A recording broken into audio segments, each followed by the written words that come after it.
I went to my wife's office to surprise her with roses for our 40th anniversary, but what I found on her desk was a death sentence for our marriage. Inside a red folder lay a detailed plan to strip away my sanity, steal my ancestral land, and lock me away forever. The betrayal did not break me. It awakened a predator. I am Carlton, 69 years old, and a retired forensic accountant. Before I tell you how I dismantled my family's criminal conspiracy piece by piece, let me know where you are watching from in the comments below. Hit like and subscribe if you believe that the truth is the most dangerous weapon a man can wield against those who underestimate him. The glass doors of Cynthia's real estate brokerage were unlocked, but the reception area was completely deserted. Afternoon sunlight filtered through the blinds, casting long shadows across the expensive hardwood floors I had paid to install 5 years ago. I stood there in my best tailored suit, holding 24 white roses, listening to the hum of the air conditioning. It was our 40th wedding anniversary. Cynthia had told me she was buried in paperwork and could not leave the office for lunch. I wanted to bring the celebration to her. I walked quietly down the hallway toward her corner office. The door was slightly ajar. I pushed it open, expecting to find her glued to her monitor. The room was empty. Her leather chair was pushed back. A half-empty cup of black coffee sat next to her keyboard. I stepped inside to place the roses on her desk. That was when I saw it. A thick red folder sat dead center on her blotter, sitting wide open, as if she had left in a sudden hurry. The top document bore the seal of a prominent neurological clinic in downtown Atlanta. My name was printed in bold black letters across the header. Patient file. I felt a cold knot form in my stomach. I do not have a neurologist. I am in perfect health. I set the roses down on a side table and leaned over the desk. My eyes scanned the medical evaluation. The diagnosis jumped off the page and hit me like a physical blow. Stage 2 dementia. Severe cognitive decline, unfit to manage financial affairs. The doctor's notes detailed fabricated incidents of me wandering the neighborhood and forgetting my own son's name. My breath caught in my throat. I turned the page. The next document was a draft of a quitclaim deed. It outlined the transfer of my family's ancestral property, 300 acres of prime real estate in rural Georgia, directly into a limited liability company. I looked at the name of the company. It was registered to Megan, my son Xavier's new wife. The puzzle pieces violently snapped together. They were planning to have me declared legally incompetent so they could steal the land my grandfather had worked his entire life to secure. I did not panic. I did not scream. Panic is for amateurs. I spent 40 years of my life working as a forensic accountant for the federal government. My entire career was dedicated to dismantling complex financial frauds, tracing hidden assets, and putting white-collar criminals behind bars. I know what a lie looks like on paper. I picked up the medical report and held it up to the light. The signature of the neurologist at the bottom of the page was completely wrong. The pen pressure was entirely uniform, indicating a slow, careful tracing rather than a fluid signature. The clinic's stamp was slightly pixelated around the edges. It was a high-quality color photocopy, not an original ink stamp. They had scanned a real document, altered the text, and printed it out on heavy stock paper. I moved to the quitclaim deed. Attached to the back was a sheet of tracing paper with several attempts at forging my signature. Xavier's handwriting was recognizable in the sharp slanted strokes trying to mimic my cursive. My own son was practicing how to steal my legacy. They viewed me as an expiring resource. They thought my age made me an easy target, a blind old fool who would quietly fade away while they picked my bones clean. They severely miscalculated. My mind is sharper than it has ever been.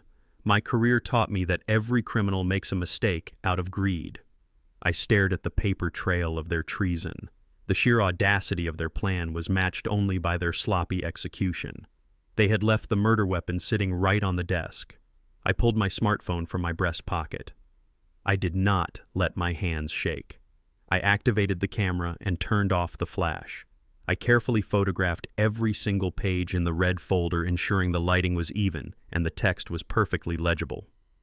I took close-up shots of the forged signatures, the fake clinic stamp, and the corporate details of Megan's shell company. I backed up the images immediately to a secure cloud server that Cynthia did not even know existed. Once the upload was complete, I placed the phone back in my pocket. I needed to restore the scene exactly as I had found it. I aligned the edges of the medical report, and the quitclaim deed perfectly within the red folder. I adjusted the angle of the folder on the desk so it matched the exact position it was in when I walked into the room. I checked the floor to ensure I had not tracked in any dirt. I looked at the 24 white roses resting on the side table. They were meant to symbolize purity and enduring love. They now looked like a cruel joke. I picked up the bouquet. I could not leave them here. If Cynthia knew I had been in the office, she would realize her careless mistake and destroy the evidence before I could strike back. I walked out of her office and pulled the door shut, leaving it ajar precisely the way I found it. I moved silently down the hallway and out the front doors of the brokerage. I walked 2 blocks down the street to a public park. I shoved the expensive white roses deep into a municipal trash can, burying them beneath discarded coffee cups and greasy food wrappers. I walked to my car, got in, and gripped the steering wheel. I took one long, deep breath to steady my racing heart. The man who had driven to the office to celebrate his marriage was dead. The man driving home was a hunter preparing for a slaughter. I arrived home exactly at 6 o'clock, walking through the front door with a relaxed smile firmly fixed on my face. The house smelled of roasted garlic and expensive wine. Cynthia emerged from the kitchen wearing a pristine apron over her designer dress. She kissed my cheek and poured me a glass of sparkling water. We sat down at the formal dining table. She served me a generous portion of glazed salmon, her voice dripping with artificial sweetness as she asked about my day. I played the part perfectly. I told her I had spent the afternoon reading in the study and lost track of time. She smiled, reaching across the table to pat my hand gently. Her eyes locked onto mine with a look of deep, rehearsed concern. She said she had been noticing how forgetful I was getting lately. She mentioned the misplaced keys last week and the time I forgot to pay the utility bill. She leaned in closer and squeezed my fingers. She announced that she had taken the liberty of booking me an appointment with a specialist next Tuesday just to make sure my mind was staying sharp. I looked into the eyes of the woman I had slept next to for 40 years. I nodded slowly, thanking her for her devoted care. The game had officially begun. I took a slow sip of my sparkling water, letting the cold liquid soothe the sudden dryness in my throat. Cynthia sat across from me, her eyes wide with that perfectly manufactured concern. She had just told me she booked a doctor's appointment because of my recent memory lapses. My hands wanted to reach across the table and flip it over. I wanted to scream that I knew about the forged quit-claim deed and the fake neurological report sitting in her office. I wanted to demand how she could destroy 40 years of marriage for a piece of land in Georgia. Instead, I forced the corners of my mouth to lift into a gentle, appreciative smile. I nodded slowly, deliberately, letting my shoulders slump just a fraction to mimic the posture of an aging, vulnerable man. I told her that she was right, that my memory had been slipping lately and that I was deeply grateful she was looking out for me. She beamed a look of profound relief washing over her face. She reached out and patted my hand again, her manicured nails digging slightly into my skin. It was a flawless performance on both sides. I was looking at a total stranger, a predator wearing the face of my wife. Every instinct in my body screamed at me to confront her right then and there, but a forensic accountant knows that you never show your hand until you have absolute proof. The trap was set, and I was going to let her walk right into it. The most dangerous thing you can do to a criminal is let them know they are being investigated. I chose the deadly weapon of silence. The doorbell rang at exactly 7 o'clock. Xavier and Megan breezed into the house, bringing with them a bottle of cheap wine and an air of unbearable arrogance. My son wore a tailored suit paid for by one of his many failed startup ventures, while Megan wore a designer dress that cost more than her car. They kissed Cynthia's cheek and offered me brief, patronizing smiles. We moved to the living room for pre-dinner drinks. That was when the psychological warfare officially began. I had placed my car keys on the entryway table right next to the stack of evening mail, a habit I had maintained for decades. 10 minutes into our conversation, I stood up to grab a pen from the table. The keys were gone. I asked aloud if anyone had seen them.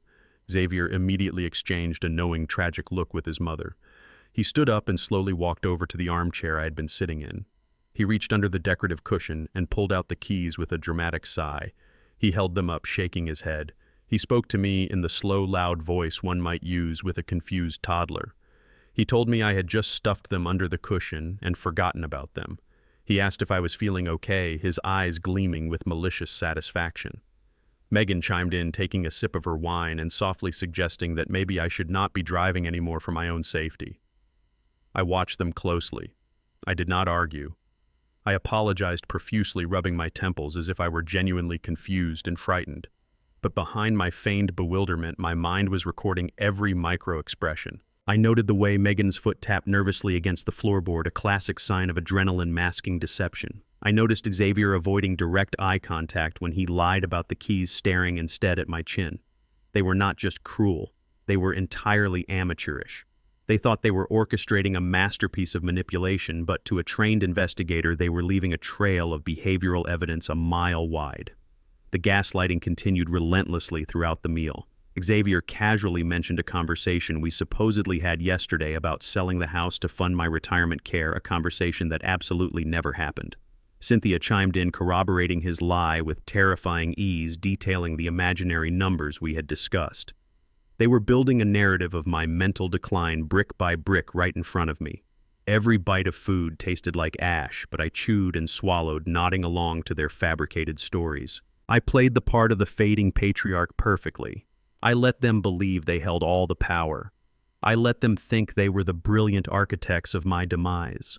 They had no idea they were simply digging their own graves. I excused myself from the table, claiming I needed to use the restroom to wash my hands. I walked down the hall, my posture instantly straightening the moment I was out of their line of sight. The hunched shoulders disappeared, replaced by the rigid spine of a man preparing for war. Earlier that afternoon, right after finding the red folder in Cynthia's office, I had stopped at an electronics store. I purchased a state-of-the-art micro-surveillance camera no larger than a button, equipped with night vision motion sensors and direct streaming to my secure phone. I slipped into my home office and retrieved the tiny device from my pocket. I moved quietly back down the hallway, stopping just outside the living room archway. I could hear them in the dining room. They were loudly discussing Xavier's latest business idea, completely ignoring my absence. I reached up to the tall mahogany bookshelf positioned perfectly near the doorway. It offered a sweeping, unobstructed view of the living room, the dining area, and the open kitchen. I carefully wedged the tiny black lens between a thick leather-bound encyclopedia and a decorative bronze clock. I adjusted the angle to ensure the kitchen counter was fully in frame. I pressed the tiny activation button. A microscopic blue light blinked once and vanished into the shadows. The feed was live. I had spent decades tracing phantom money through offshore accounts and shell corporations. I knew exactly how to build a bulletproof case. You do not just catch a criminal in a lie. You document the lie. You record the entire process of the deception. You let them become so comfortable in their arrogance that they perform their crimes out in the open, fully believing they are invisible. I took a deep breath, slumped my shoulders back into my old man posture, and returned to the living room. I spent the rest of the evening enduring their condescending remarks, safe in the knowledge that every word, every fake look of pity, and every calculated lie was now being recorded in high definition. By 10 o'clock, the dishes were cleared, and Xavier and Megan had finally left for the night. I told Cynthia I was exhausted and headed upstairs to the master bedroom. I closed the door, locked it silently, and immediately pulled out my smartphone. I opened the encrypted application and accessed the live feed from the bookshelf camera.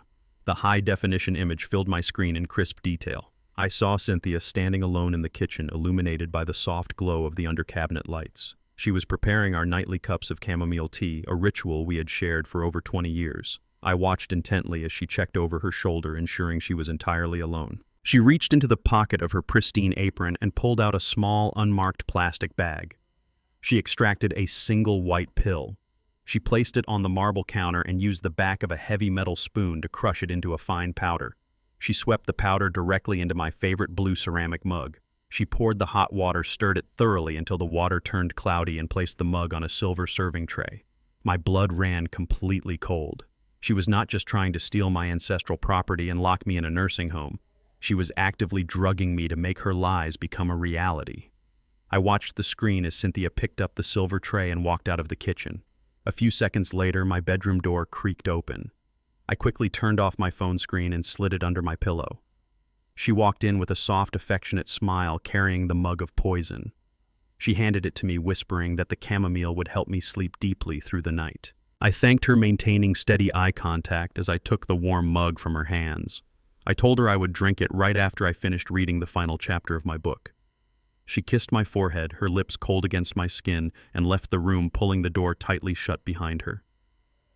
The moment the latch clicked into place, I threw off the heavy covers.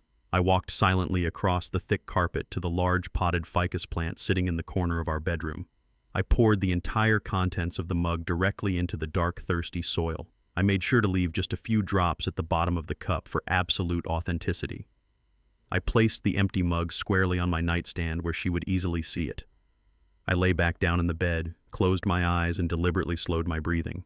I let my chest rise and fall in a heavy, rhythmic pattern. When Cynthia peeked into the room an hour later, standing motionless in the doorway to check her work, I was playing the role of a heavily sedated, helpless old man to absolute perfection. The next morning, the supposed effects of the drug gave me the perfect excuse to act sluggish and disoriented. Cynthia drove me to the clinic in downtown Atlanta, holding my arm with fake tenderness as we walked into the lobby.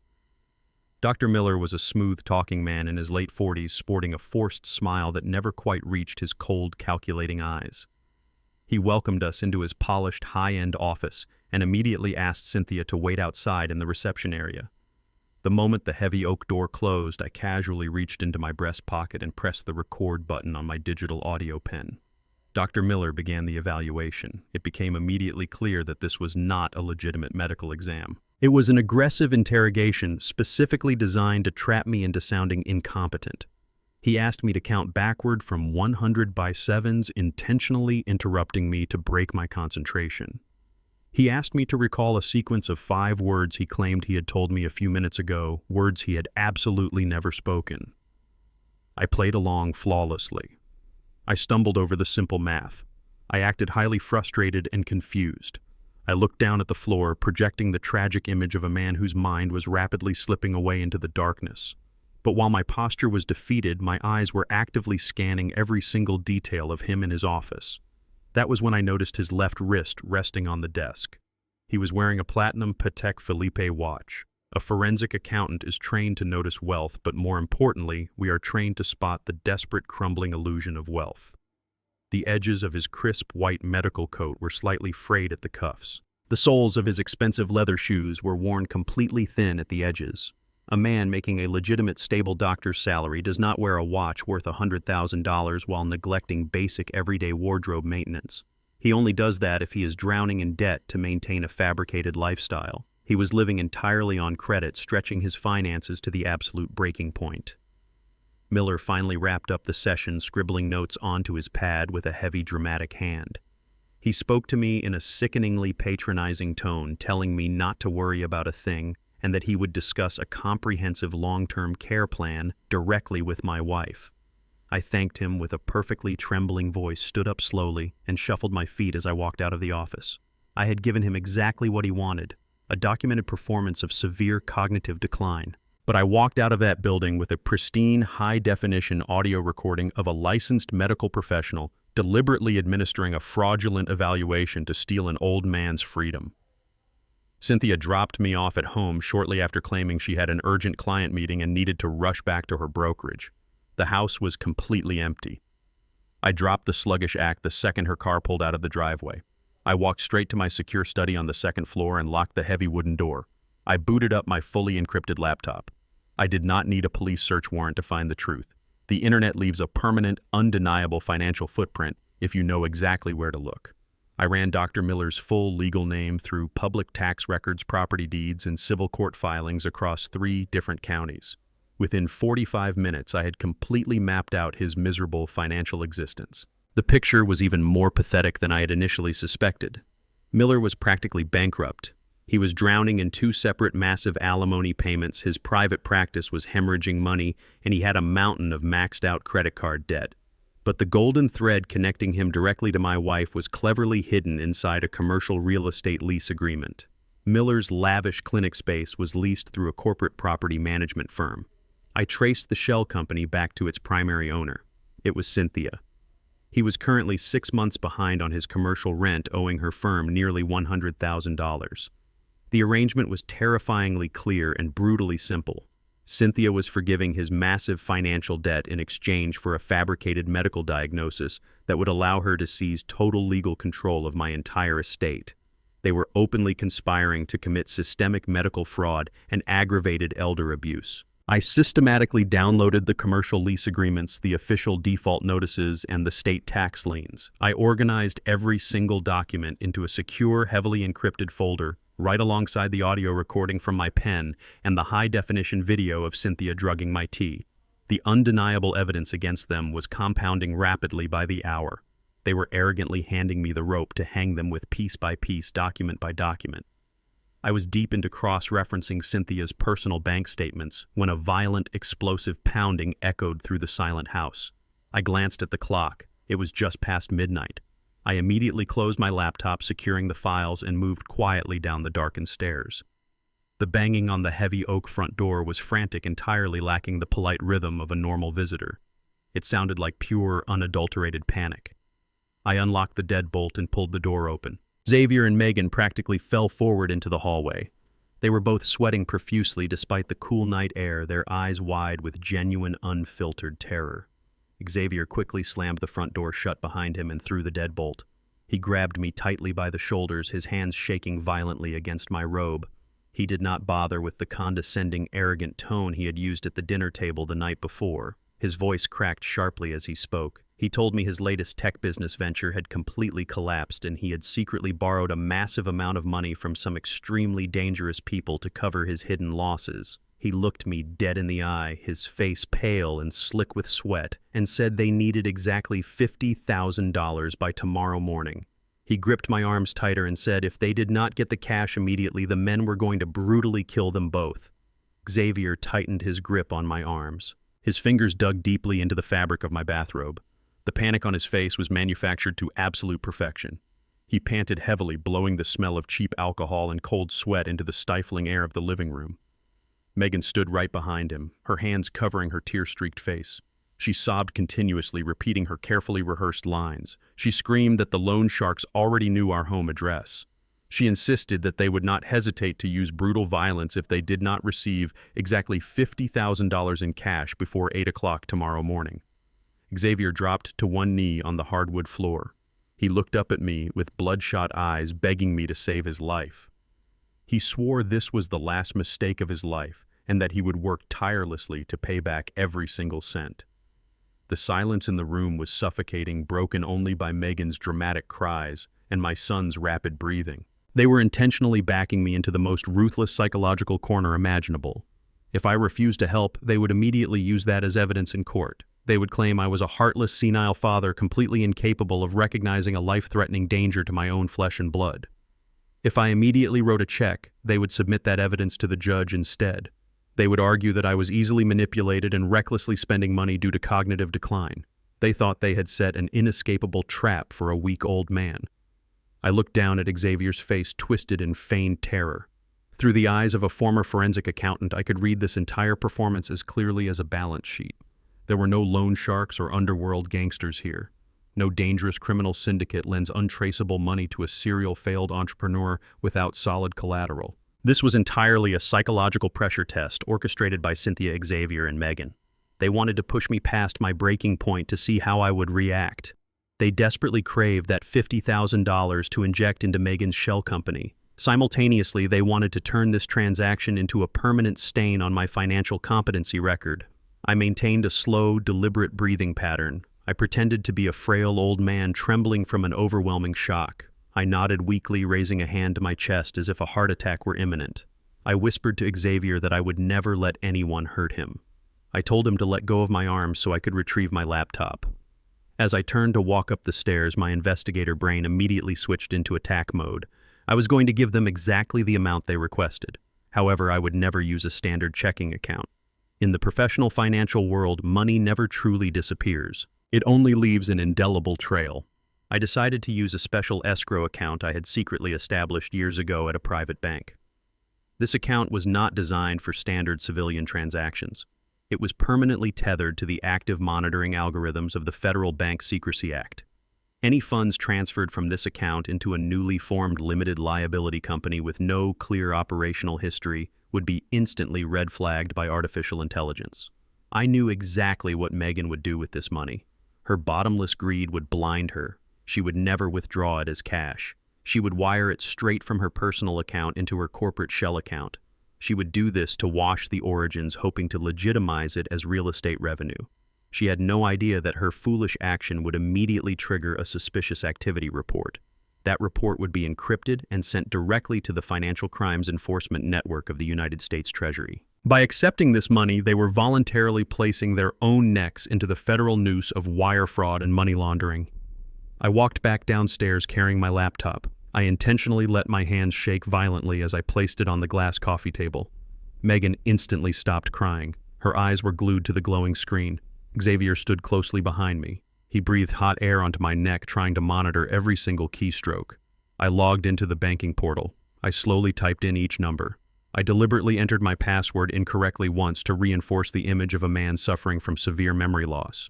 I asked Megan for her routing and account information. She recited the numbers flawlessly without a single hesitation.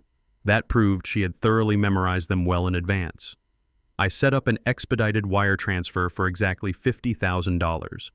I moved the mouse over the final confirmation button. I paused for a second. I looked up at Xavier with the tearful eyes of a father sacrificing everything for his son. I asked him if this money would truly end the danger threatening his life.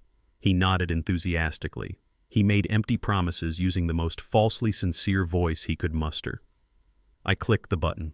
The computer screen displayed a successful transaction notification.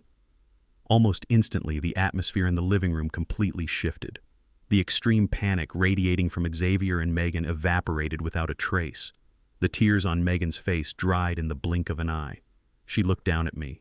For a brief quarter of a second, I clearly saw a triumphant, contemptuous smirk flash across her lips. She truly believed she had just easily conned a senile old fool out of a small fortune. Xavier patted my shoulder. There was no more begging. There was only the cold detachment of a man who had achieved his filthy goal. They quickly excused themselves. They claimed they had to leave immediately to meet the loan sharks and settle the debt tonight. The heavy oak door slammed shut, leaving me alone in the dimly lit living room. I stood up straight. All the frailty completely vanished from my body. I had just officially planted a financial time bomb directly into Megan's banking framework. A federal audit process would automatically commence by tomorrow morning. I smiled coldly in the darkness. The game had officially crossed the boundary of cheap family deception and entered the realm of federal felonies. I closed my laptop. I prepared to head upstairs to review the hidden camera footage I had recorded at the fraudulent doctor's office. But just as my foot touched the first step of the staircase, the cell phone in my bathrobe pocket suddenly vibrated aggressively. It was not a standard text message. It was a maximum security alert linked directly to the brokerage firm managing my $2 million retirement fund. I quickly unlocked the screen. A bright red notification glared back at me. The system warned of multiple consecutive failed password attempts trying to access and change the beneficiary identity on my central retirement account.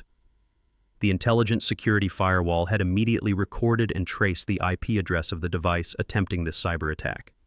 I stared intently at the sequence of numbers displayed on the screen. The blood in my veins began to boil.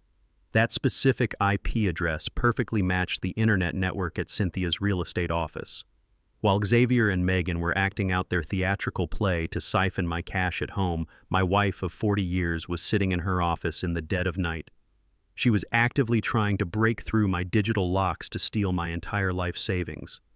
My heart pounded against my ribs as I stared at the glaring red security alert illuminating my dark bedroom. Cynthia was actively trying to breach my Vanguard retirement accounts right this second. I did not hesitate for a single moment. I immediately accessed the maximum security portal using my biometric identification and my encrypted master key. I initiated a total freeze on all outbound financial transfers across every single portfolio under my name.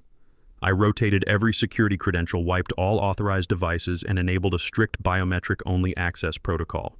I watched the live access log scroll across my laptop screen in real time.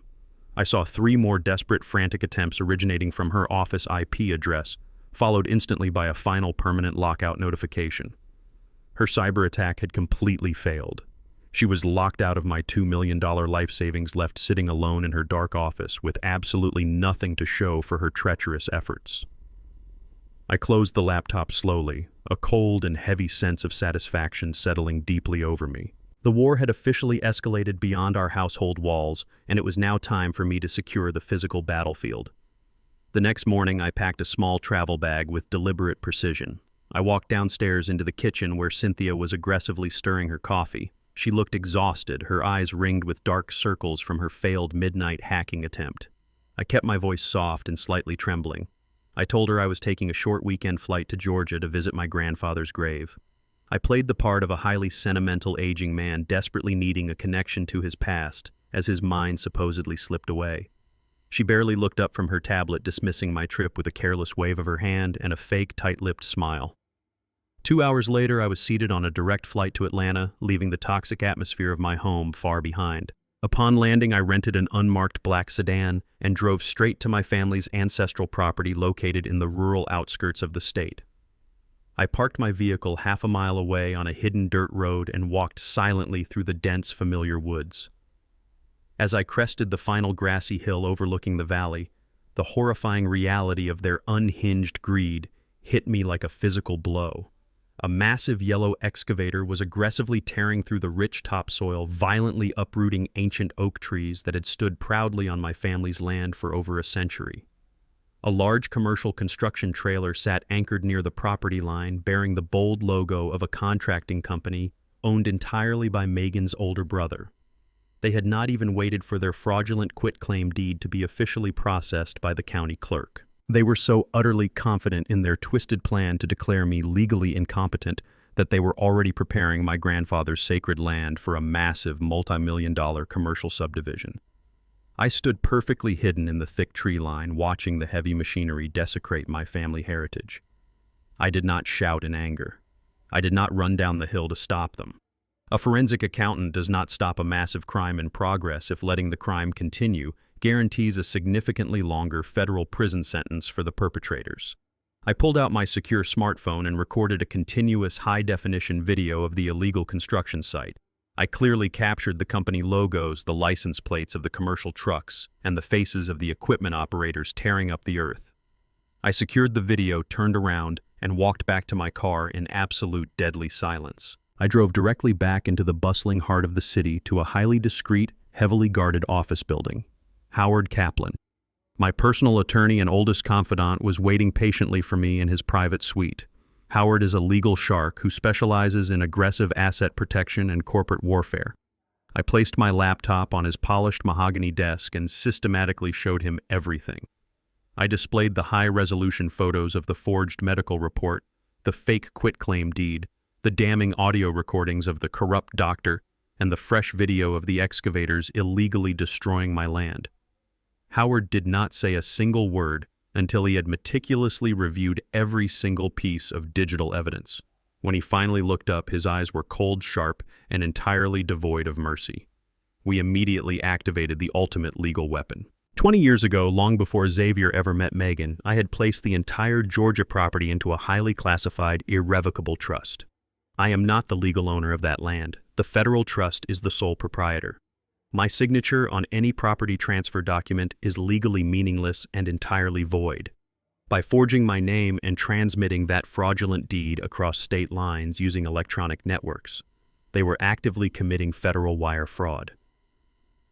By moving heavy construction equipment onto protected land they did not own, they were committing felony criminal trespass and severe malicious property destruction. Howard immediately began drafting the federal injunctions and preparing the explosive evidence binders for the Federal Bureau of Investigation and the state prosecutor. We were not just going to stop their construction project. We were going to systematically annihilate their entire financial and personal futures. I caught a late evening flight back home, feeling the heavy weight of a loaded legal gun resting securely in my pocket, completely invisible but perfectly primed to fire. I arrived at my house just past 10 o'clock at night. I unlocked the heavy front door and stepped into the quiet hallway.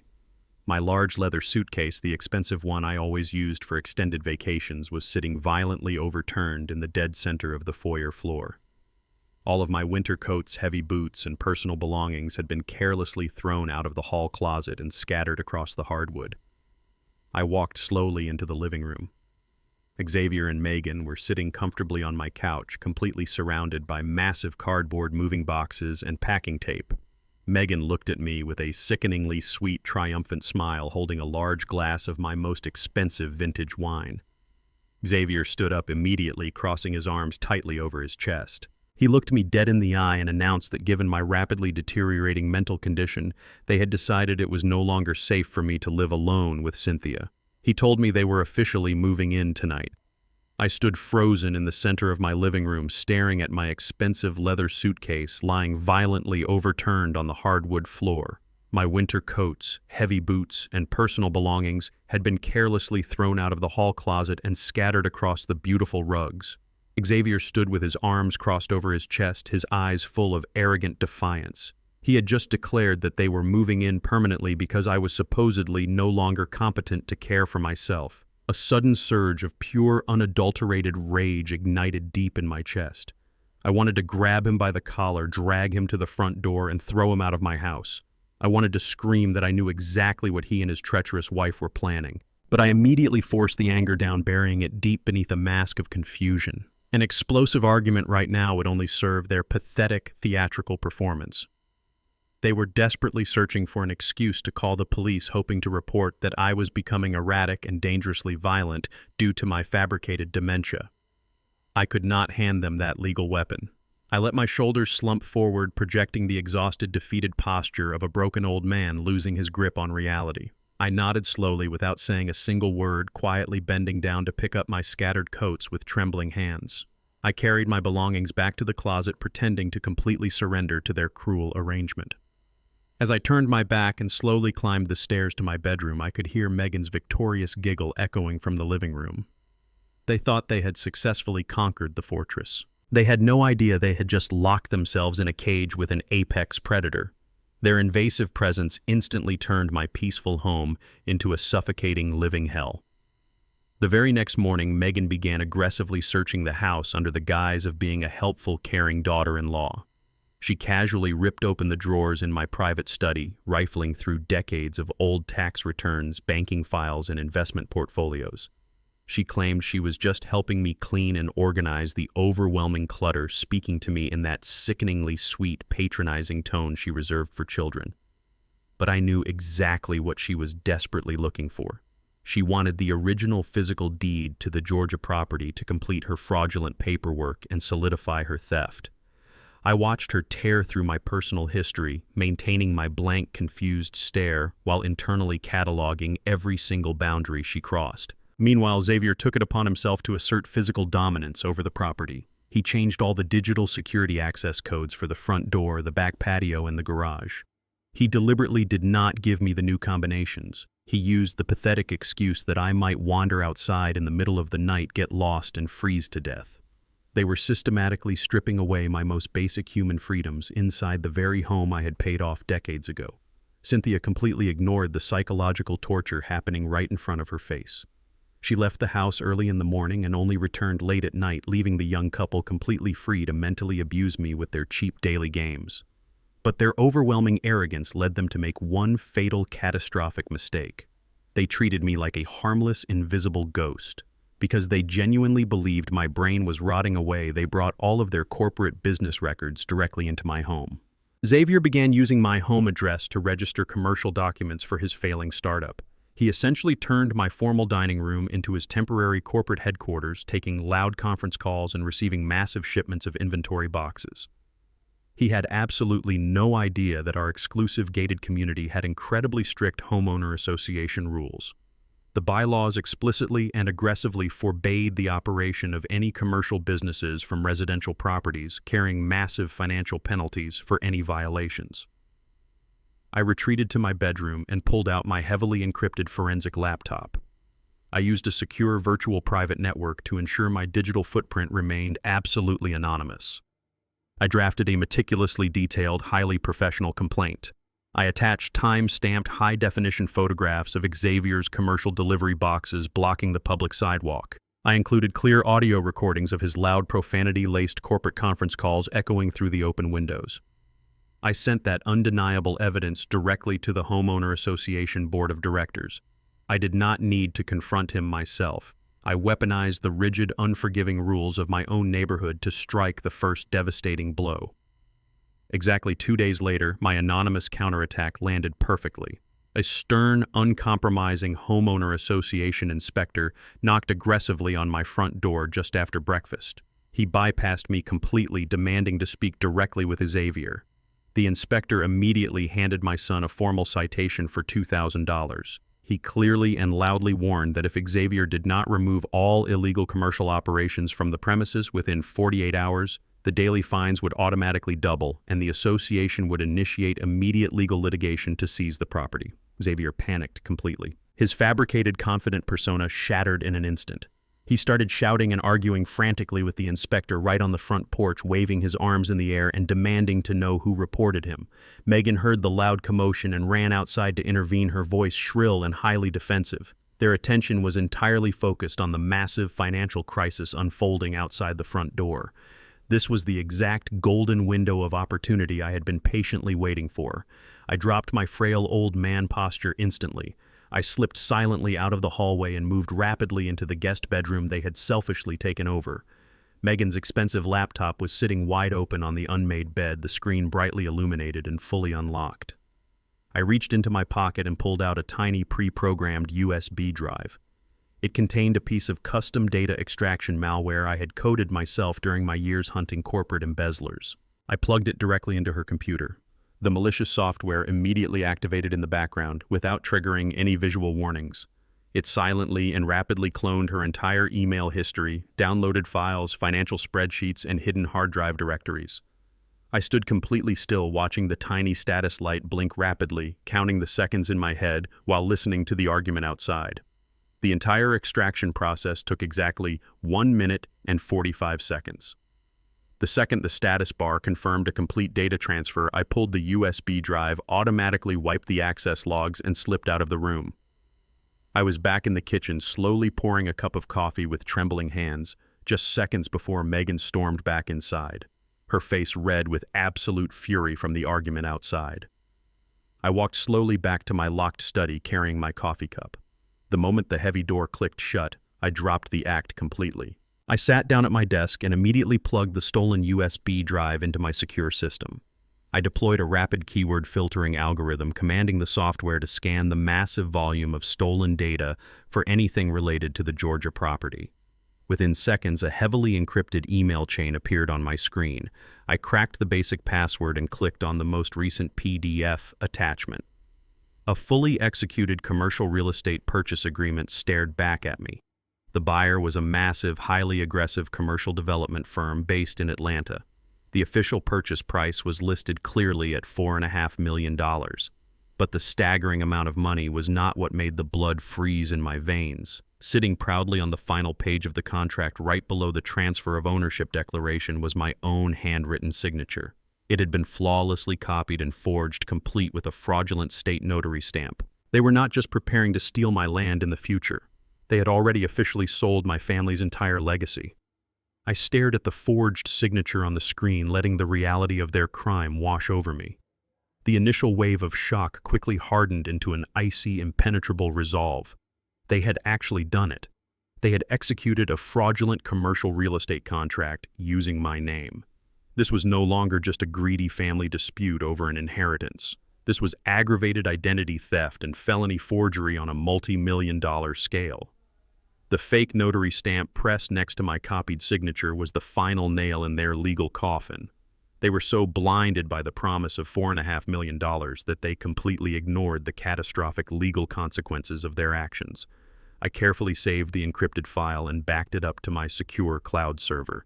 I did not feel an ounce of pity for them. They had dug their own graves with their insatiable greed. Now it was time for me to start pushing the dirt back in. My focus shifted from the idiotic children playing at corporate crime to the true mastermind orchestrating this entire nightmare. It was time to deal with my wife. The next morning, Cynthia abruptly escalated her timeline.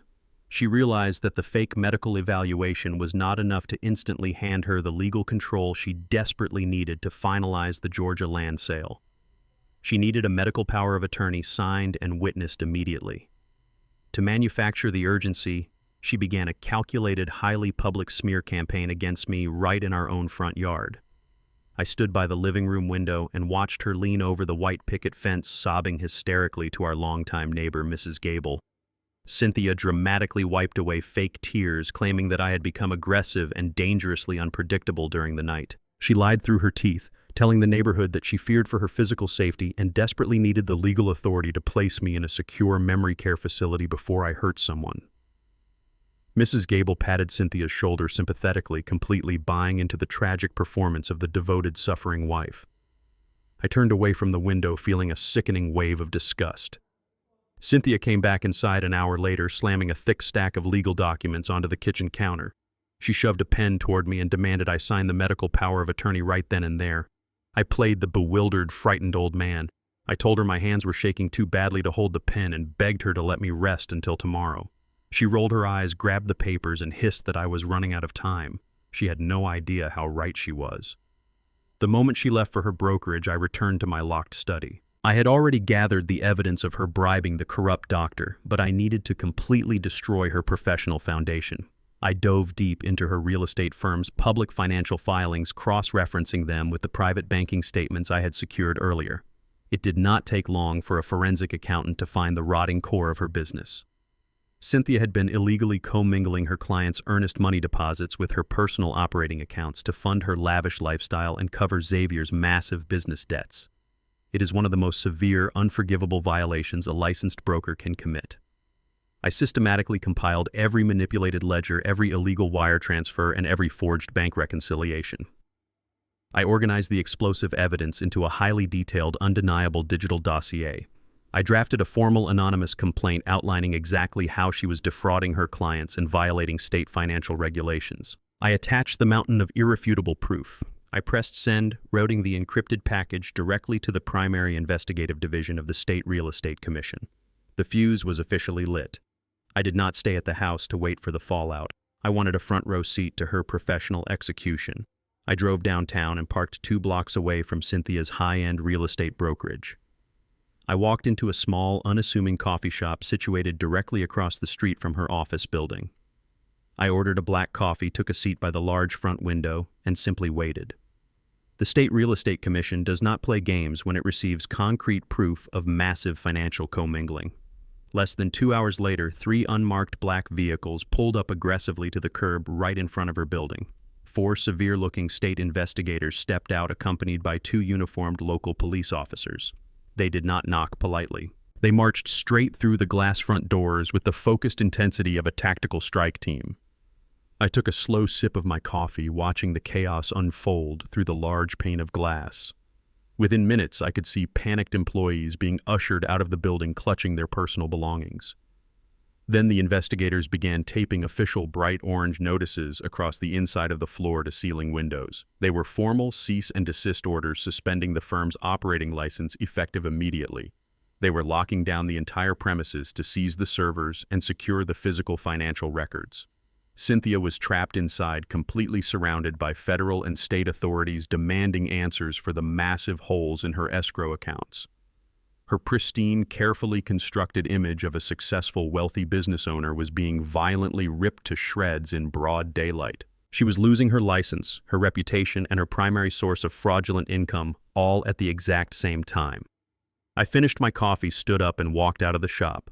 My work there was done. I walked back to my car with a steady, relaxed stride. I felt an incredible sense of clarity. For decades, Cynthia had used that brokerage to project an aura of superiority and untouchable wealth. She used it to belittle my stable, quiet career as a government employee. Now the very institution she used to feed her massive ego was the exact instrument of her downfall. I drove back to our quiet suburban neighborhood, enjoying the smooth hum of the engine and the bright afternoon sun. I knew exactly what was coming next. A cornered animal is always the most dangerous, and Cynthia had just been backed into a corner with absolutely no way out. I was sitting calmly in the living room chair reading a book when the front door flew open with terrifying force. Cynthia burst into the hallway like a hurricane of absolute panic and rage. Her designer dress was wrinkled, her hair was completely disheveled, and her makeup was smeared across her face. She was practically hyperventilating. She did not even look at me. She screamed at the top of her lungs, her voice echoing violently up the stairwell, demanding that Xavier and Megan get downstairs immediately. The 2 of them came rushing down the steps, their faces pale with shock at the sight of her completely unhinged state. Cynthia paced back and forth across the hardwood floor, waving her hands erratically. She screamed that the state had just raided her office, frozen her operating accounts, and suspended her broker's license indefinitely. She looked at her son and her daughter-in-law with wild, desperate eyes. She told them they were completely out of time and out of money. She declared that they could no longer wait for the standard legal process. Tonight was the night they were going to end this permanently and take total control of my life. I did not stay in the living room to entertain her psychotic breakdown. I quietly slipped away while they were busy panicking and locked myself inside my upstairs study. I did not turn on a single light. The room was pitch black, illuminated only by the faint cold glow of my laptop screen casting long shadows against the walls. I reached into the bottom drawer of my heavy oak desk, pulled out a pair of professional-grade noise-canceling headphones, and plugged them directly into my secure audio port. I opened the encrypted surveillance application and tapped into the hidden microcamera I had planted in the kitchen earlier that week. The high-definition video feed buffered for a split second before displaying the three of them gathered around the massive marble island. They looked exactly like a syndicate of cornered rats frantically searching for a way out of a sinking ship. The audio transmission was incredibly crisp and clear. I could hear Cynthia's ragged, uneven breathing as she poured herself a massive glass of scotch. Her hands were shaking so violently that the heavy crystal decanter repeatedly clinked against the rim of her glass, spilling amber liquid across the pristine countertop. Xavier and Megan stood on the opposite side of the island, their faces pale and drawn tight with severe anxiety. I sat back in my leather chair, perfectly hidden in the secure shadows of my own home, and listened to my own family actively plot my ultimate destruction. Cynthia slammed her empty glass onto the counter with a loud crack. She did not even bother whispering. She told them the state financial investigators had completely locked down her brokerage, seized all physical files, and frozen every single operating account under her name. She admitted out loud that she had been illegally borrowing client earnest money funds to float Xavier's continuously failing businesses, and now the state had absolute, irrefutable proof of her massive embezzlement. Megan gasped loudly, her hands flying to her mouth in genuine shock. Xavier paced the kitchen floor like a caged animal, furiously running his hands over his head. He demanded to know what they were going to do to avoid federal prison. Cynthia looked at him with a gaze so cold and entirely devoid of maternal warmth that it sent a brief chill down my spine. She stated firmly that there was only one way out of this massive financial crater. They needed immediate, unrestricted access to my $2 million retirement portfolio and the absolute legal authority to finalize the sale of the Georgia property by the end of the week. Megan stammered aggressively, pointing out that the commercial real estate firm in Atlanta was demanding the original deed and a physically verified signature before they would ever release the $4.5 million. Cynthia leaned heavily against the marble island, her eyes darting back and forth. She lowered her voice to a venomous, sharp whisper. She declared that they were no longer going to wait for the slow standard legal process to declare me incompetent. She said I had become a massive liability and that my continued presence in the house was a ticking time bomb they could no longer control. Tomorrow morning, the very second the county courthouse opened, she was going to file an aggressive petition for emergency medical guardianship. Xavier stopped pacing abruptly. He asked how they could possibly get a strict judge to grant an emergency order without a thorough state-mandated medical evaluation. Cynthia smiled. It was a terrifying, crooked expression of pure, unadulterated malice. She reminded them of the fraudulent medical report she had already purchased from Dr. Miller, but she admitted she needed something much more immediate, something highly explosive to force the judge's hand right away. She looked directly at her son and her daughter-in-law, her eyes completely dead. She told them they were going to create a violent domestic crisis tonight. She planned to manufacture a brutal physical altercation, call the police immediately, and have me forcibly removed from the property under a mandatory 72-hour psychiatric hold.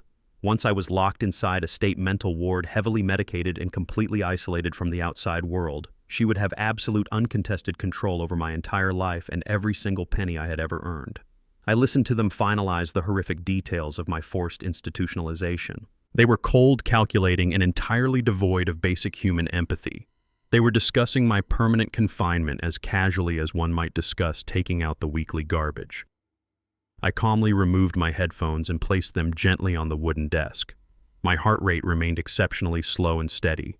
A weaker man might have completely crumbled under the psychological weight of such profound betrayal from his own flesh and blood. But I am a forensic accountant. I have spent my entire adult life thriving in the cold, hard reality of undeniable facts and documented evidence. I opened the encrypted master folder on my desktop and began the final methodical review of my legal arsenal. I systematically checked the high-definition video of Cynthia crushing the heavy sedative into my evening tea. I verified the pristine audio recording of Dr. Miller conducting his entirely fraudulent, manipulated medical evaluation while wearing a watch he could not afford. I reviewed the downloaded commercial lease agreements definitively proving the financial extortion occurring between my wife and the corrupt physician. I opened the digital file containing the fake quitclaim deed bearing my poorly forged signature right alongside the damning data extraction from Megan's computer proving federal wire fraud. Finally, I opened the digital copy of the irrevocable trust documents provided by my aggressive attorney, Howard Kaplan. The federal paperwork definitively proved that I did not even legally own the Georgia property they were so desperately trying to steal. I compiled every single piece of evidence into a chronologically organized, highly secure digital binder. I sent a duplicated, heavily encrypted copy directly to Howard's private server with a prearranged authorization code. The trap was now fully constructed, armed, and ready to snap shut with bone-crushing force. I had given them every conceivable opportunity to walk away from this madness, but their bottomless greed had pushed them far past the point of no return. I closed my laptop, plunging the study back into complete silent darkness. I stood up from my desk and stretched my legs slowly. It was time for me to go downstairs and play my designated role in their little theatrical production. I unlocked my study door and stepped quietly into the hallway. I expected to hear them moving around downstairs, carefully setting the stage for their manufactured crisis. I walked slowly down the stairs, heading straight for the kitchen to get a glass of water and wait for their opening move. I had barely reached the bottom step of the staircase when the heavy oak front door was suddenly thrown open with incredible violence. I expected to see Cynthia standing there ready to initiate her fabricated argument and fake an injury. Instead, a blinding array of red and blue emergency lights violently illuminated the dark foyer through the large front windows. The deafening, piercing wail of multiple police sirens shattered the quiet suburban night, shutting off abruptly as heavy vehicles aggressively boxed in our concrete driveway. I stood completely frozen at the base of the stairs.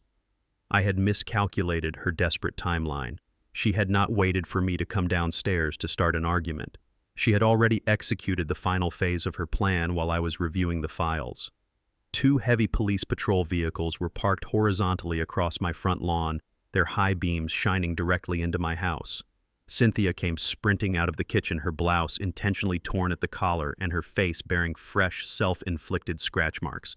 She charged straight past me and threw herself out the open front door. She collapsed dramatically onto the concrete front porch, sobbing hysterically into the cool night air. She pointed a violently trembling finger back into the dimly lit house, screaming at the top of her lungs to the approaching armed officers. She yelled that her husband had completely lost his mind, that I was currently holding a massive meat cleaver, and that I was threatening to butcher the entire family in cold blood. The heavy oak front door did not just open. It was violently kicked inward, the deadbolt shattering wood as it gave way to brute force. 3 police officers surged into my foyer with their service weapons drawn and tactical flashlights blinding my vision. They moved with the aggressive, adrenaline-fueled precision of a tactical unit responding to a violent hostage situation. Laser sights danced wildly across the walls before settling directly on my chest. They screamed commands, their voices overlapping in a chaotic wave of absolute authority. They ordered me to freeze, to drop the weapon, and to put my hands immediately in the air. I did not panic. I did not make a single sudden movement. My forensic training had conditioned me to remain entirely analytical in the face of extreme pressure. I stood perfectly still behind the large marble kitchen island. I was not holding a meat cleaver. I was holding a small silver paring knife in my right hand and a crisp green apple in my left. I had walked into the kitchen just seconds before Cynthia launched her insane theatrical performance. I looked at the 3 armed officers aiming their weapons at my heart. I slowly, deliberately placed the paring knife flat on the marble countertop. I placed the apple right next to it. I raised both of my hands high above my head, keeping my fingers spread wide and completely visible to prove I was unarmed. The lead officer, a tall, heavily built man with a tight jaw, kept his weapon leveled at my center mass while he slowly advanced into the kitchen. He kicked the small paring knife out of my reach, the metal clattering loudly across the hardwood floor. He demanded to know if there was anyone else in the house.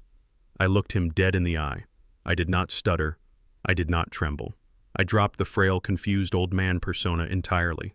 I spoke with the crisp, authoritative, and deeply calm voice of a man who spent 40 years working alongside federal agents. I told him my son and daughter-in-law were currently upstairs, likely hiding in the guest bedroom. I assured him that the house was entirely secure and that absolutely no one was in any physical danger. The officer frowned, clearly confused by the massive disconnect between Cynthia's hysterical claims of a deranged knife-wielding lunatic and the perfectly composed, highly articulate senior citizen standing before him. He ordered me to turn around and place my hands flat against the wall. I complied instantly and without a single word of protest. I let him pat me down for hidden weapons. Once he stepped back, I slowly turned my head to look at him. I told him I completely understood why they had breached my door with such aggression. I stated clearly that my wife had just fabricated a violent domestic incident because she was currently experiencing a massive psychological breakdown. I explained that her real estate brokerage had been raided and completely shut down by state financial investigators earlier that very afternoon for severe corporate embezzlement. I told the officer she was desperately trying to manufacture a crisis to seize control of my personal assets before she went to state prison. The officer stared at me, his eyes narrowing in suspicion. Police officers are highly trained human lie detectors. They know the distinct difference between genuine chaotic panic and calculated cold truth. But he needed undeniable physical proof before he could lower his weapon. I lowered my right hand slowly and pointed a single finger toward the tall mahogany bookshelf standing in the corner of the adjacent living room. I told him there was a micro-surveillance camera hidden exactly between the heavy encyclopedia and the bronze clock. I told him it was recording in high-definition audio and video and that it had captured everything that happened in this room over the last 30 minutes. The lead officer signaled to his partner, who quickly moved to the bookshelf and located the tiny black lens. I slowly reached into my robe pocket using only 2 fingers to show I was not reaching for a weapon and pulled out my encrypted smartphone. I unlocked the screen and opened the secure surveillance application. I placed the phone flat on the marble counter and pushed it gently toward the lead officer. I told him to rewind the live feed exactly 12 minutes.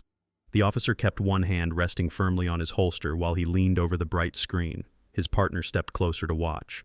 The high-definition video began to play. It showed the completely empty kitchen. Then Cynthia walked into the frame. The officers watched in absolute silence as my wife stood alone by the island. They watched her take a deep, stabilizing breath to prepare herself. They watched her raise her own manicured hands to her face and violently drag her fingernails down her own cheeks, drawing bright red lines of fresh blood. They watched her grab the collar of her expensive silk blouse and rip it open with brute force. They watched her practice a terrified scream silently in the air before finally turning and sprinting out the front door into the darkness. The video was absolute, undeniable, and entirely damning. The lead officer let out a slow, heavy breath. The tension in the room instantly evaporated, replaced by a deep, professional disgust. He holstered his service weapon. His partners did the same. The officer looked at me and formally apologized for the forced entry and the damage to my front door. He said they were legally obligated to treat every emergency call as a lethal threat until proven otherwise. I nodded respectfully, telling him he did exactly what his rigorous training required. The officers turned around and walked back out the shattered front door. I stood in the quiet hallway and listened to the immediate confrontation outside. The lead officer did not offer Cynthia a single ounce of sympathy. He spoke to her with a loud, incredibly harsh voice that carried easily through the cool night air.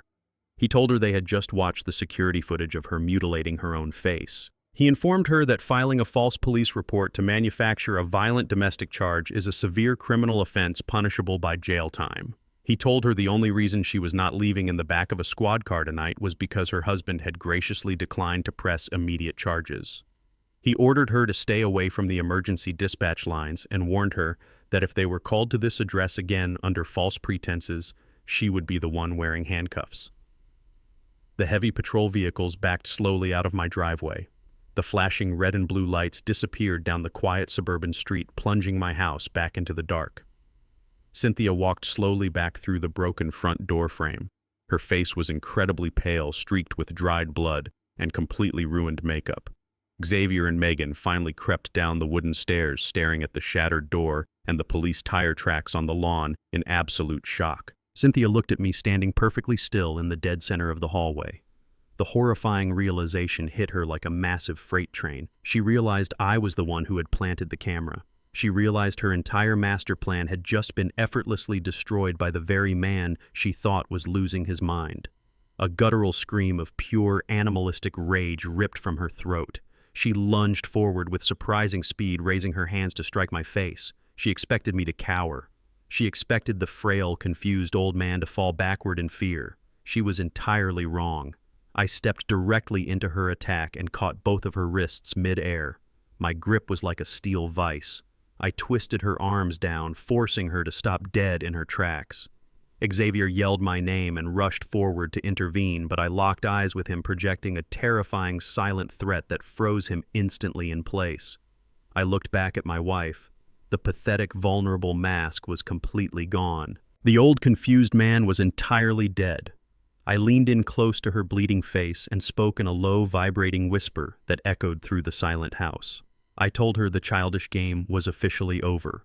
I told her I knew all about the forged quitclaim deed hidden in Megan's name. I knew about the massive federal wire fraud they had committed. I knew she had poisoned my evening tea. I released her wrists violently, shoving her back toward her son. I told them the real war had just begun, and I was going to financially and legally bury every single one of them. The silence in the hallway was absolute and suffocating. Cynthia, Xavier, and Megan stood completely frozen like statues, their eyes wide with a terrifying new reality. For months they had treated me like a decaying piece of furniture, a senile old fool who could not even remember where he left his car keys. Now they were staring directly at a phantom investigator who had systematically dismantled their entire criminal operation from the shadows. I watched the blood completely drain from Megan's face. She instinctively took a step back, hiding behind my son. Xavier opened his mouth to speak, perhaps to offer some pathetic excuse or beg for a shred of mercy, but his voice completely failed him. His jaw trembled silently. He finally realized that every single moment of his arrogant psychological manipulation had been meticulously recorded and categorized as federal evidence. The balance of power had not just shifted, it had been violently inverted right before their eyes. I did not need to raise my voice or resort to physical violence. The cold, undeniable weight of the truth was already crushing them into the hardwood floor. I turned my back on them and began walking slowly up the stairs, leaving them to suffocate in their own guilt. I had only reached the landing of the second floor when a sharp electronic ringtone shattered the heavy silence downstairs. It was Megan's cell phone. I paused, resting my hand on the smooth wooden banister, and listened intently in the darkness. I heard her rummage frantically through her designer purse, her breathing rapid and shallow. She answered the call with a shaky, breathless voice, expecting it to be another one of Xavier's angry creditors. The caller was not a friend, a family member, or a local loan shark. It was the high-security fraud prevention department of her private bank. Because I had deliberately wired that $50,000 from a highly monitored federal escrow account directly into her newly formed shell company, the federal algorithms had flagged the transaction the very second it processed. I listened with immense satisfaction as Megan's shaky voice turned into a shrill shriek of pure, unadulterated panic. She demanded to know why her online login credentials were not working and why her debit cards were declining.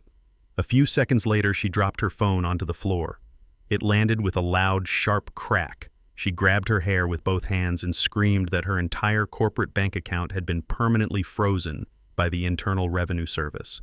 The automated money laundering investigation had officially locked down every single penny she possessed. The $50,000 she thought she had so cleverly stolen from a helpless old man had acted exactly like a digital tracking die.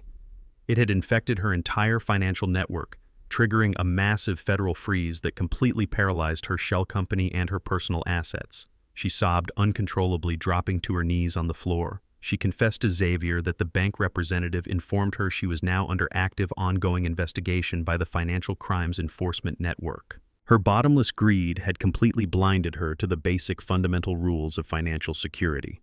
She had voluntarily accepted a heavily monitored wire transfer and tried to instantly wash it through a fake real estate ledger to legitimize the funds. I smiled coldly in the darkness of the upstairs hallway. The bait had been taken. The hook was set deep in her jaw, and the federal government was already reeling her in with absolute precision. She was trapped in a financial cage she had built with her own two hands. There is absolutely no loyalty among thieves when the walls finally start closing in.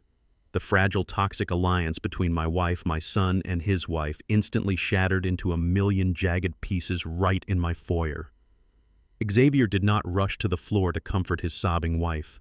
Instead, he turned on her with a vicious, explosive fury that echoed through the house. He screamed that she was an absolute idiot for using her primary business account to receive the stolen money. He blamed her entirely for the federal investigation, conveniently forgetting that he was the one who had begged me for the cash on his hands and knees just 24 hours ago. Megan snapped back instantly, her tears drying into pure defensive venom. She yelled that she only created the shell company because his massive hidden startup debts were threatening to leave them entirely homeless. She called him a pathetic failure who had to rely on manipulating his own father to survive.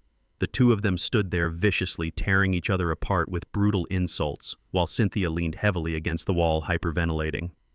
My wife was in a state of total catastrophic shock. The freezing of Megan's accounts meant there was absolutely no cash left to save her. Cynthia needed hundreds of thousands of dollars immediately to hire a top-tier criminal defense attorney to fight the state embezzlement charges and keep her out of prison. She had secretly planned to use the $50,000 from Megan as an emergency retainer fee by tomorrow morning. Now that money was locked inside an impenetrable federal vault. Cynthia slid slowly down the wall until she was sitting on the floor, staring blankly at the shattered front door. She buried her face in her hands and began to wail. She was completely bankrupt, professionally ruined, and facing years in a state penitentiary. But Megan was not ready to completely surrender to the reality of her demise. I watched from the top of the stairs as she suddenly scrambled across the floor and snatched up her cracked cell phone.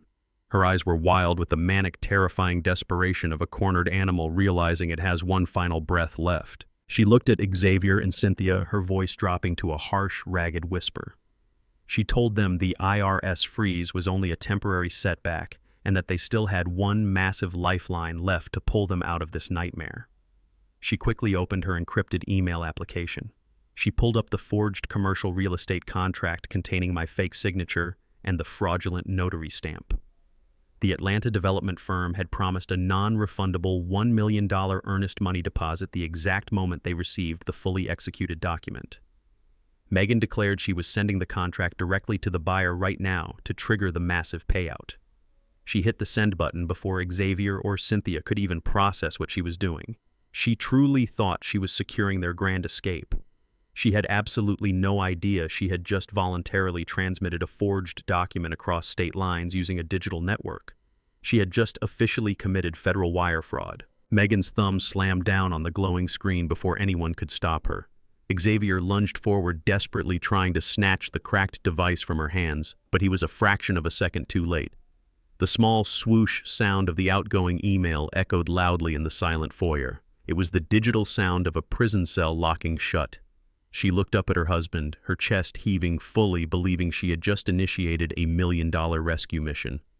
I stood at the top of the stairs looking down at the absolute pinnacle of human stupidity. A forged signature on a physical piece of paper is a severe state-level crime. But the exact moment she used an internet service provider to transmit that fraudulent commercial real estate contract to a buyer in a different state, she crossed a massive, unforgiving legal boundary. She had just committed federal wire fraud. The Federal Bureau of Investigation does not care about family drama or desperate startup debts. They only care about the digital footprint of a felony, and she had just handed them a perfectly wrapped confession. Xavier stared at his wife in absolute horror, realizing the catastrophic magnitude of what she had done. He grabbed his coat, turned his back on both his wife and his mother, and walked out the shattered front door into the night, without saying a single word. The following 3 days were a masterclass in silent psychological warfare. Cynthia did not speak to me. She moved through the house like a highly caffeinated ghost, aggressively ignoring the fact that her professional life had been completely incinerated. Her real estate brokerage remained locked down by state investigators, and her bank accounts were frozen solid. Her only remaining lifeline was the emergency guardianship hearing she had somehow managed to expedite through the county probate court. She truly believed that if she could just get a judge to declare me legally incompetent, she could instantly seize my $2 million retirement fund, pay off her massive embezzlement debts, and miraculously avoid state prison. She used her last functioning credit card to hire a notoriously aggressive probate attorney known for bulldozing through family courts. I let her operate under her false blanket of security. I spent my days quietly meeting with Howard Kaplan in his secure downtown office. We were not preparing a standard legal defense. We were meticulously constructing a federal execution. I have spent my entire adult life testifying as an expert forensic witness in highly contested federal fraud cases. I know the exact rhythm of a courtroom. I know how judges think, how they weigh evidence, and exactly how they react to blatant perjury. Howard and I spent hours organizing the high-definition surveillance videos, the audio recordings, the IRS money laundering alerts, and the federal trust documents into heavy, undeniable evidence binders. We were not just going to prove I was sane. We were going to systematically dismantle their entire lives right in front of the presiding judge. The morning of the hearing was cold and aggressively bright. I wore my best charcoal gray tailored suit, the exact one I used to wear when testifying against Wall Street embezzlers. I walked into the county courthouse with my head held high, projecting the absolute calm of a man who held all the winning cards. The probate courtroom was a sterile, intimidating environment with heavy oak paneling and harsh fluorescent lighting. I took my seat at the defense table. I sat entirely alone. Howard Kaplan was intentionally absent, waiting patiently in the corridor for my specific signal. Cynthia sat at the petitioner's table across the aisle, flanked by her sleazy, overpriced attorney. She wore a conservative navy blue dress, her hair pulled back tightly to emphasize the dark, exhausted circles under her eyes. She was aggressively playing the role of the battered, terrified wife pushed to the absolute brink. Xavier and Megan sat right behind her in the gallery, holding hands and looking incredibly tense. Megan kept checking her phone, desperately hoping to see a $1 million wire transfer from the Atlanta buyers that was never going to arrive. The heavy wooden door behind the bench swung open, and the Honorable Judge Harrison took his seat. He was an older, stern-looking man with a reputation for having absolutely zero patience for family drama. The bailiff called the court to order, and the final battle officially commenced. Cynthia's attorney immediately called her to the witness stand. She walked up to the box with a slow, trembling gait. She placed her right hand on the Bible and swore to tell the whole truth, immediately committing perjury the second she opened her mouth. Her attorney gently guided her through a highly rehearsed narrative of my supposed mental collapse. She cried on absolute command. She told the judge about my imaginary memory lapses, my supposed financial recklessness, and my aggressive outbursts. She boldly brought up the incident with the paring knife from a few nights ago, conveniently omitting the fact that the police officers had cleared me and explicitly threatened to arrest her for filing a false report. She claimed I was a massive danger to myself and my family. She sobbed heavily into a tissue, begging the judge to grant her full medical and financial guardianship so she could place me in a secure memory care facility before I hurt someone. Judge Harrison listened intently, taking careful notes. He looked down at me with a gaze full of pity and solemn resignation. He was clearly buying every single word of her tragic performance. Cynthia's attorney thanked her and proudly announced that he had one final irrefutable piece of evidence to present to the court. He stated that he had brought in an independent, highly respected medical professional to confirm my severe cognitive decline. The heavy double doors at the back of the courtroom swung open. Dr. Miller walked confidently down the center aisle wearing a pristine white coat over an expensive suit, ready to deliver the fraudulent medical diagnosis that would legally end my life. He stepped into the witness box completely unaware that he was walking directly into a trap. I sat perfectly still, maintaining my posture as a helpless old man. The judge leaned forward, preparing to hear the final medical nail in my coffin. I slowly reached into my jacket pocket and pulled out my phone. I pressed a single button, sending a blank text message to Howard Kaplan waiting outside. The heavy double doors at the back of the courtroom swung open with a loud, resounding thud mere seconds after I pressed send. Howard Kaplan strode down the center aisle. He did not walk like a standard family lawyer. He moved with the aggressive, undeniable presence of a federal prosecutor stepping onto a battlefield he had already conquered. He carried a thick black leather briefcase in his left hand. Cynthia's attorney stopped dead in his tracks, his mouth hanging open in mid-sentence. Cynthia spun around in her chair. The fake tears on her cheeks dried instantly, replaced by a look of genuine, unfiltered panic. She recognized Howard from the few times he had visited our house decades ago. She knew exactly what kind of law he practiced. Judge Harrison banged his gavel sharply against the wooden block, demanding to know who was interrupting his courtroom. Howard did not pause. He walked directly past the petitioner's table and stopped right beside me. He placed his heavy briefcase onto the defense table with a solid thud. He looked up at the bench and introduced himself in a booming, authoritative voice. He formally announced that he was my retained legal counsel specializing in complex asset protection and corporate fraud. He respectfully requested the court's permission to conduct the cross-examination of the medical witness. Judge Harrison narrowed his eyes, clearly intrigued by the sudden dramatic shift in the atmosphere. He nodded once, granting Howard the floor. The execution was officially underway. Dr. Miller sat in the witness box, adjusting the cuffs of his pristine white coat. He looked highly uncomfortable. His eyes darted nervously between Cynthia and Howard. Cynthia's attorney quickly tried to regain control of the narrative. He asked Dr. Miller to confirm his professional diagnosis of my mental state. Miller cleared his throat and confidently stated for the official court record that I was suffering from advanced stage 2 dementia. He claimed my cognitive functions were severely compromised and that I required immediate full-time institutionalized care. Howard Kaplan did not object. He stood perfectly still, letting the doctor dig his own grave under oath. Once the direct examination concluded, Howard stepped up to the wooden podium. He did not ask Dr. Miller a single question about my medical health.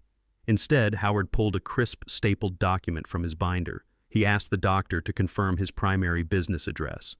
Miller blinked, confused by the sudden pivot, but recited the address of his lavish downtown clinic. Howard then asked if it was true that Miller's private practice was currently leasing that commercial space from a property management firm owned entirely by Cynthia. Cynthia's attorney shot up from his chair, loudly objecting to the question, claiming it had absolutely no relevance to my medical evaluation. Judge Harrison leaned forward, his judicial instincts fully activated.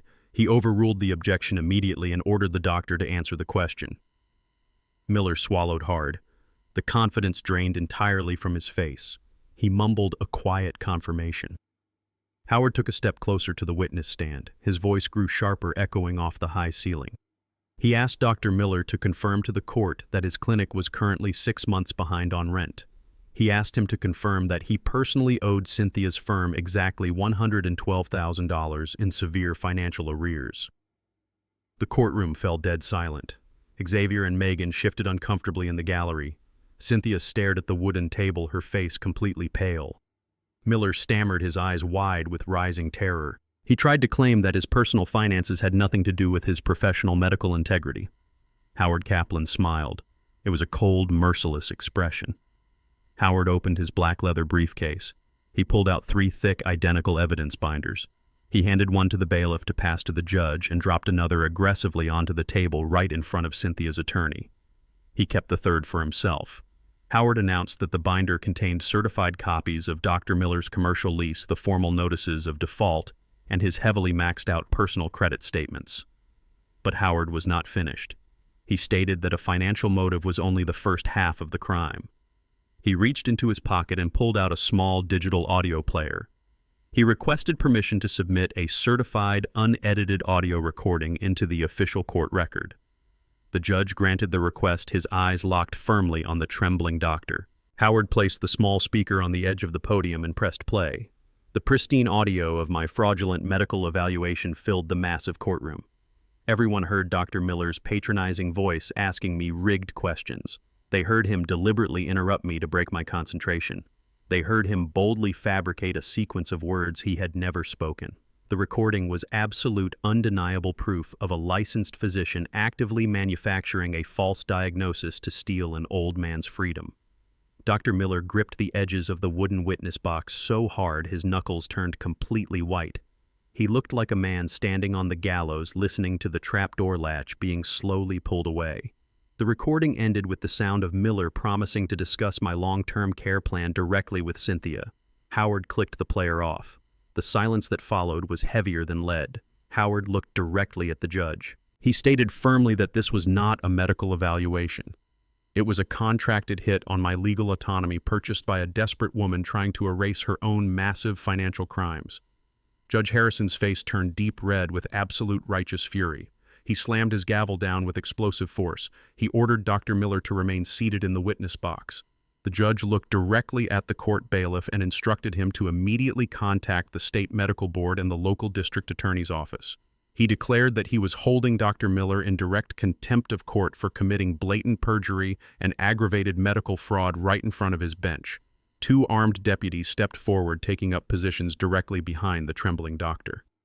Cynthia watched her primary weapon get instantly neutralized and placed under armed guard. Her entire emergency guardianship petition was collapsing violently around her. Her sleazy attorney was sweating profusely, frantically flipping through his pathetic notes. He realized his client had just dragged him into a massive federal conspiracy. In a desperate blind panic to save the hearing, the attorney jumped up from his chair. He shouted that regardless of the doctor's credibility, the court still needed to address my violent behavior. He loudly reminded the judge about the police incident, claiming I had threatened to butcher my family with a knife just 3 nights ago. He begged the judge to focus on the immediate physical danger I supposedly posed to the community. Howard Kaplan turned away from the podium and looked directly at me. We both shared a brief, imperceptible nod. The attorney had just blindly stepped directly onto our second landmine.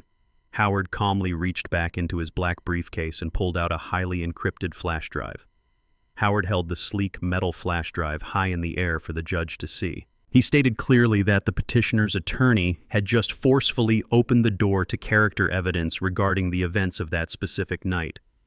He formally requested the court's permission to play a single video file captured by a hidden security camera located inside my living room. Cynthia's attorney objected wildly, waving his hands and claiming the footage was unverified and highly prejudicial.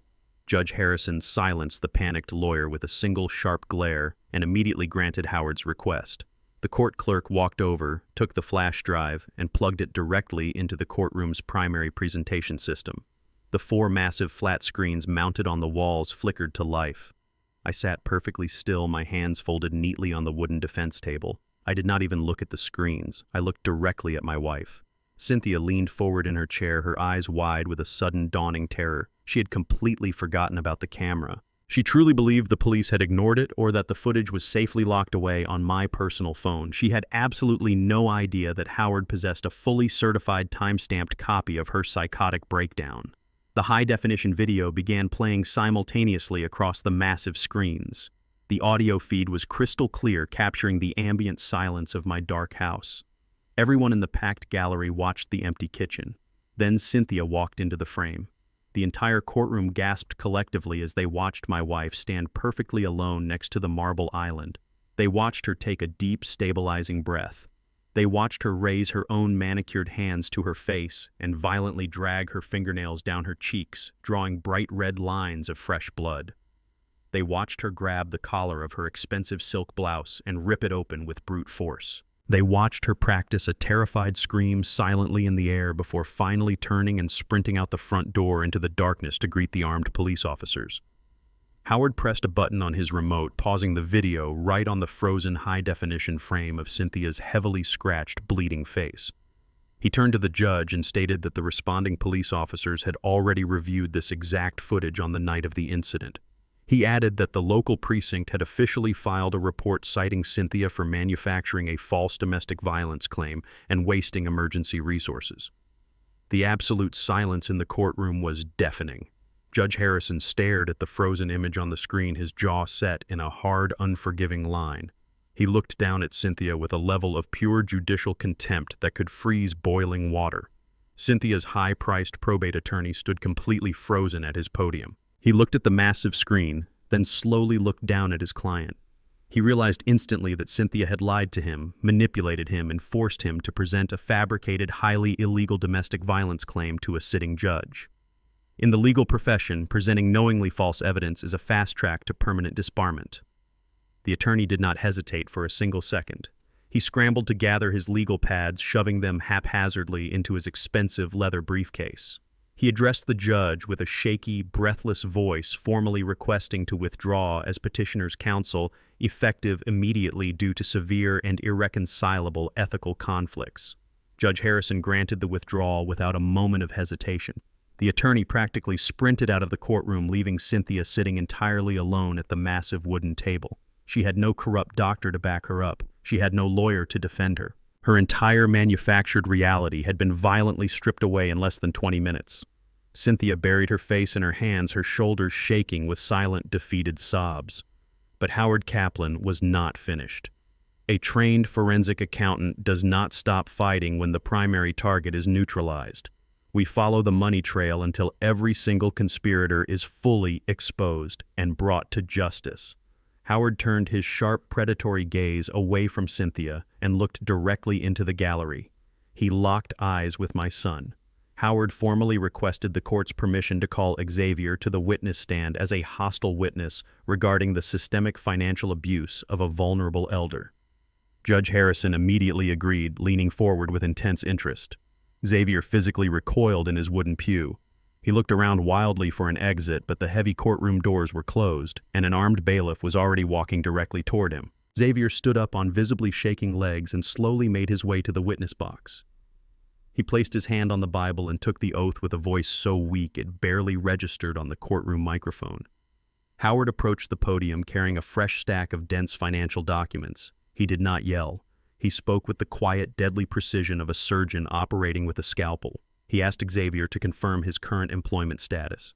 Xavier stared at his shoes and admitted he was currently unemployed. Howard then displayed the certified banking records of the $50,000 wire transfer I had sent to Megan's newly formed shell company just days prior. Howard asked Xavier how an unemployed man and his wife managed to trigger a massive ongoing federal money laundering investigation by the Internal Revenue Service in less than 24 hours. Xavier turned completely white. The blood drained entirely from his face. He realized Howard knew absolutely everything about the frozen bank accounts and the federal dragnet closing in around them. Howard pressed the attack harder. He stepped right up to the edge of the witness box. He asked Xavier to confirm under penalty of federal perjury if he and his wife had intentionally extorted a senior citizen for $50,000 under the false pretense of paying off violent loan sharks. Xavier opened his mouth, but no sound came out. He looked at the judge, then at me, completely paralyzed by the terrifying weight of his crimes. He was visibly cracking. He was taking a deep breath, preparing to confess to everything and throw his wife entirely under the bus just to save himself from a maximum security prison sentence. Megan saw his resolve crumbling from her seat in the gallery. She saw her husband preparing to send her away. She could not handle the immense pressure.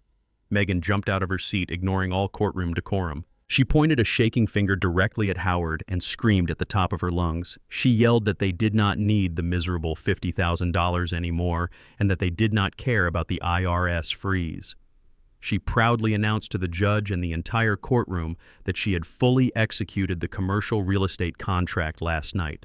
She screamed that a non-refundable $1 million earnest money deposit was currently being wired to her company for the Georgia property and that they had finally won. Megan's voice echoed violently off the high mahogany ceilings of the courtroom. The entire gallery erupted into a chaotic symphony of gasps and frantic whispers. Judge Harrison slammed his heavy wooden gavel down with such explosive force that the handle nearly splintered upon impact. He demanded absolute silence, pointing the head of the gavel directly at Megan. He ordered the armed court bailiff to immediately detain her if she uttered one more word out of turn. Megan stood frozen in the gallery, her chest heaving, her eyes darting frantically around the room. She genuinely thought she had just delivered the winning blow. She believed that the promise of $1 million would somehow validate her actions, intimidate the court, and force the judge to recognize her fabricated authority. She was profoundly, catastrophically wrong. Howard Kaplan did not miss a single beat. He looked up at the bench with the calm, predatory focus of a seasoned prosecutor. He formally requested that the court reporter permanently enter Megan's spontaneous, unprompted admission of executing a commercial real estate contract involving my personal assets into the official legal record. Judge Harrison nodded firmly, his eyes fixed on Megan with absolute judicial disgust. The court reporter's fingers flew across the stenotype machine, officially documenting her federal confession. Howard then turned his attention away from the crumbling family in the gallery. He looked directly at me and officially called me to the witness stand. This was the exact moment I had been waiting for since the afternoon I found that treacherous red folder sitting on Cynthia's desk. The frail, confused, and terrified old man died right there at the defense table. I pushed my heavy wooden chair back and stood up. I did not lean on the table for support. My spine was perfectly straight. My shoulders were broad and squared. I walked across the courtroom floor with the heavy, measured, and entirely confident stride of a veteran federal investigator. The collective shock radiating through the room was palpable. Cynthia stared at me as if she were looking at a phantom. Xavier slumped down in his seat, his jaw hanging open, completely defeated by the terrifying realization that his father had been playing them all along. I stepped into the witness box, placed my right hand firmly on the worn leather Bible, and swore the oath with a crisp, booming voice that reached every single corner of the massive room. Howard approached the podium with a slight, highly respectful nod. He did not treat me like an elderly victim of elder abuse. He treated me like his star expert witness. He asked me to state my full name and my professional background for the official record. I looked directly at Judge Harrison. I told him my name is Carlton. I told him I had spent 40 consecutive years working as a senior forensic accountant for the federal government, specializing exclusively in complex financial fraud, corporate embezzlement, and severe identity theft. Howard walked back to his briefcase and pulled out a fresh legal pad. He asked me to describe the events of the past week from my professional investigative perspective. I spoke with absolute clinical precision. I did not use emotional language. I laid out the cold, undeniable facts. I explained how I discovered the fraudulent medical documents and the fake quitclaim deed in my wife's office. I detailed the systematic psychological warfare they waged against me under my own roof. I told the judge about the intentionally misplaced car keys, the fabricated conversations, and the constant aggressive gaslighting designed to make me doubt my own sanity. I referenced the high-definition video already submitted into evidence, reminding the court that Cynthia had deliberately crushed a heavy sedative into my nightly tea to manufacture the symptoms of cognitive decline she so desperately needed for her narrative. I explained how I had secretly poured the poisoned tea into a potted plant and played the role of a heavily sedated man to gather irrefutable intelligence. I told the court about the $50,000 wire transfer, explaining exactly how I used a federally monitored escrow account to intentionally trigger the Internal Revenue Service money laundering algorithms the moment Megan moved the cash. The judge stopped taking notes for a moment. He took off his reading glasses and stared at me with a look of profound respect and sheer astonishment. He was looking at a masterclass in counter-surveillance.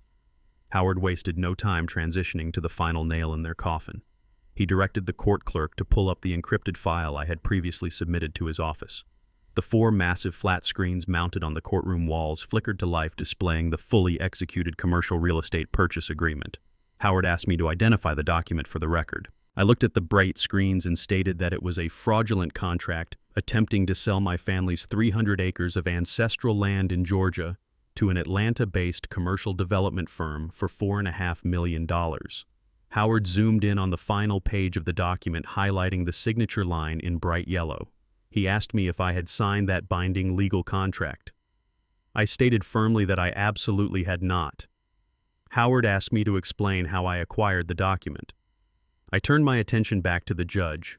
I explained exactly how I had deployed a custom data extraction malware program via a hidden USB drive to instantly clone this specific file directly from Megan's unsecured laptop while she was distracted by a neighborhood inspector outside our home. I then proceeded to systematically dissect the forgery right in front of the entire court. I pointed out the severe lack of natural variation in the ink flow on the screen, explaining that it was a classic, undeniable indicator of a slow, deliberate tracing rather than a fluid, authentic signature. I highlighted the digital pixelation around the edges of the state notary stamp, proving beyond a shadow of a doubt that it was a high-resolution scan illegally photoshopped onto the page to bypass the physical presence requirement. The courtroom was completely spellbound. I was providing the court with a flawless step-by-step roadmap of a multi-million-dollar felony orchestrated by my own family. I looked directly at Megan sitting in the gallery. I explained to the judge that by using an interstate internet connection to send this forged document to the buyers in Atlanta just last night, Megan had officially triggered the federal statute for wire fraud. I stated that the crime was no longer a domestic dispute, but an active federal felony. Cynthia put her head down on the heavy wooden table, completely broken and sobbing uncontrollably. Xavier buried his face in his hands, rocking back and forth in pure agony. But Megan absolutely refused to surrender to the reality of her destruction. Her phone suddenly vibrated violently in her hand. She looked down at the bright screen.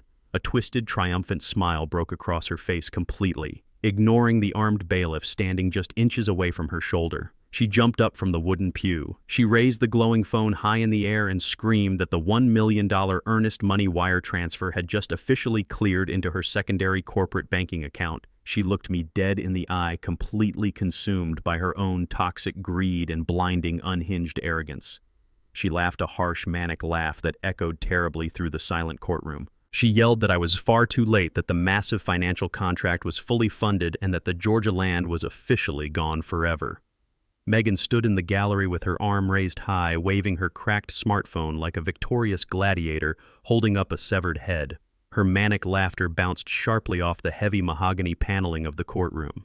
She honestly believed that the arrival of $1 million in a corporate bank account instantly validated her entire criminal enterprise. She thought the sheer volume of the money would somehow intimidate the judge, override the forged signature, and force the legal system to bow to her newly acquired wealth. I stood in the witness box and looked down at her. I did not feel a single ounce of anger. I did not feel betrayed. I only felt a profound, freezing pity for a woman who was so entirely blinded by her own greed that she could not see the massive federal guillotine dropping rapidly toward her neck. Judge Harrison did not bang his gavel again. He sat completely still behind the high wooden bench, his eyes fixed on Megan with a look of absolute, silent horror. He was a seasoned judge who had presided over hundreds of complex legal battles, but he had never witnessed a criminal voluntarily confess to a multi-million-dollar federal felony with such overwhelming, unhinged pride. I turned my attention away from my daughter-in-law and looked directly at Howard Kaplan. Howard was standing at the podium, his face a mask of absolute predatory calm. He gave me a single slow nod. The final trap was officially primed. I looked back up at Judge Harrison and spoke with a voice that was perfectly steady, echoing clearly through the stunned silence of the courtroom. I formally requested the court's permission to address the petitioner's sudden outburst regarding the commercial real estate transaction. The judge leaned slowly back in his heavy leather chair. He folded his hands together, resting them on top of his legal pad. He gave me a curt, firm nod, granting me the floor to deliver the final execution. I did not raise my voice. I spoke with the precise, measured cadence of a professor delivering a final lecture to a failing student. I looked directly at Megan. I told her that I fully believed the $1 million earnest money deposit had just cleared into her secondary corporate account. I told her I had no doubt that the Atlanta commercial development firm had honored their side of the fraudulent contract upon receiving the forged paperwork. I watched her chest puff out slightly, her twisted smile widening as she thought I was finally conceding defeat. I took a deep breath, letting the silence stretch for 3 agonizing seconds before I dropped the massive legal anvil directly onto her head. I told her that the money she just received was entirely real, but the contract she used to secure it was completely worthless. I looked at the judge and asked Howard to provide the court with the final piece of documentary evidence from his black leather briefcase. Howard reached inside and pulled out a thick, heavily bound folder embossed with a gold legal seal. He handed the original copy directly to the court clerk and placed a duplicate firmly on the edge of the podium. I stated for the official court record that the document was a fully executed, federally registered, irrevocable trust agreement. I explained that exactly 20 years ago, long before my son had even met his wife, I had recognized the immense historical and financial value of my grandfather's 300 acres of land in Georgia. I knew that immense wealth could easily corrupt future generations. To protect that sacred legacy from greedy descendants, bad business investments, or potential litigation, I transferred the total ownership of the entire property into an absolute blind trust. I turned my body in the witness box so I was facing my family directly. I spoke slowly, ensuring every single syllable penetrated their panicked minds. I explained the fundamental legal mechanics of an irrevocable trust. I told them that an irrevocable trust is not merely a piece of paper. It is a distinct, independent legal entity. It has its own federal tax identification number. It files its own corporate tax returns. It operates entirely outside of my personal control. The exact moment I signed that trust agreement 2 decades ago, I permanently surrendered all legal rights, titles, and ownership interests in that Georgia property. I am not the owner of that land. I cannot sell that land. I cannot borrow against that land. I cannot authorize any construction on that land. Therefore, any commercial real estate contract bearing my signature, whether it is genuine or forged, is legally meaningless. It is a dead piece of paper attempting to sell an asset that the seller does not even possess. The twisted, arrogant smile instantly vanished from Megan's face. Her arm, still holding the glowing smartphone, slowly dropped to her side as the horrifying reality of my words began to penetrate her thick skull. The courtroom was so quiet I could hear the hum of the air conditioning unit in the ceiling. I leaned forward, resting my hands on the edge of the wooden witness box. I transitioned from explaining the trust to explaining the catastrophic financial crime she had just completed. I told her that because the real estate contract was completely void, she had not successfully sold the property. Instead, she had just used a fabricated document featuring a forged signature and a fake notary stamp to fraudulently induce a commercial buyer into wiring $1 million across state lines. I reminded her of the exact federal statute for wire fraud, noting that the crime is considered fully executed the moment the illegal funds hit the receiving bank account. By celebrating the arrival of that money, she was not celebrating a successful real estate deal. She was celebrating the successful completion of aggravated grand larceny and massive federal wire fraud. I watched the remaining color completely drain from her face. Her skin turned a sickly, ashen gray. The phone slipped from her trembling fingers and clattered loudly onto the wooden floor of the pew. She had thought the money was her ultimate salvation.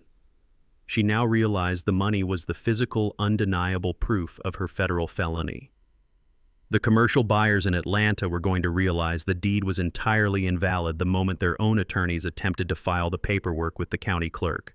They would instantly report the massive theft to the federal authorities. Furthermore, that $1 million was now sitting trapped inside a corporate shell account that was already frozen and actively monitored by the Internal Revenue Service due to the $50,000 bait I had set earlier in the week. She could not withdraw a single cent to hire a defense attorney. She could not transfer the money to an offshore account.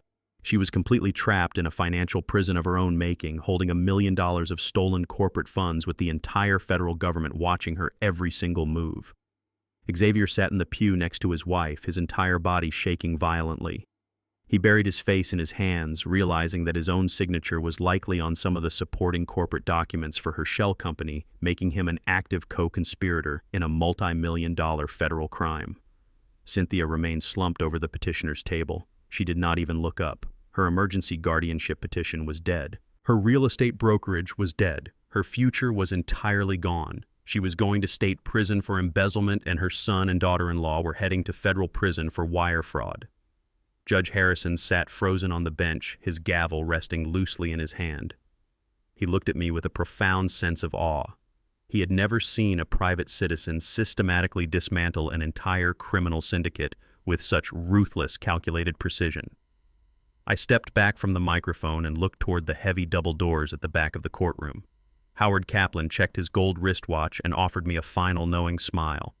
The trap had been fully articulated, the evidence was perfectly documented, and the confessions were permanently entered into the official court record.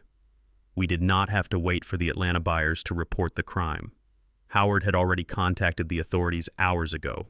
Heavy, synchronized footsteps suddenly echoed loudly in the marble hallway outside, marching rapidly toward the courtroom doors. The heavy double doors at the back of the courtroom burst open. A team of 6 men and women strode into the room with the aggressive, undeniable authority of federal law enforcement.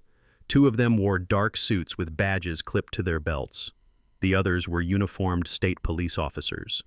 The lead FBI agent walked directly down the center aisle, his eyes locked firmly on the gallery. He did not look at the judge. He did not look at me. He stopped right at the wooden pew where my son and daughter-in-law were sitting. He announced in a loud, booming voice that he possessed active federal arrest warrants for Megan and Xavier.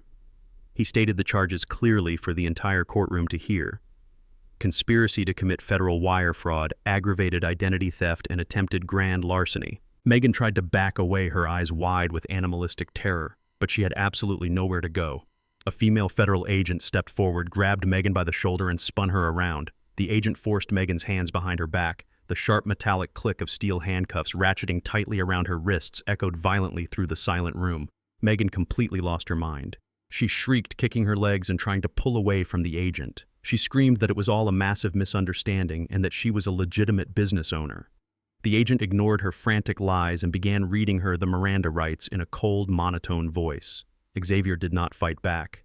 The moment the officers approached him, his legs completely gave out. He collapsed onto the wooden floor of the gallery, sobbing hysterically like a terrified child. He held his hands up in the air, begging the officers not to hurt him. He immediately started babbling desperately, trying to trade his wife for his own freedom. He cried out that Megan was the mastermind, that she was the one who forged my signature, and that she was the one who clicked send on the email. Megan stopped struggling for a split second, turning her head to stare at her husband in absolute shock. The fragile, toxic loyalty between them disintegrated instantly. She spat vicious insults at him, calling him a spineless coward who orchestrated the entire plot to cover his miserable startup debts.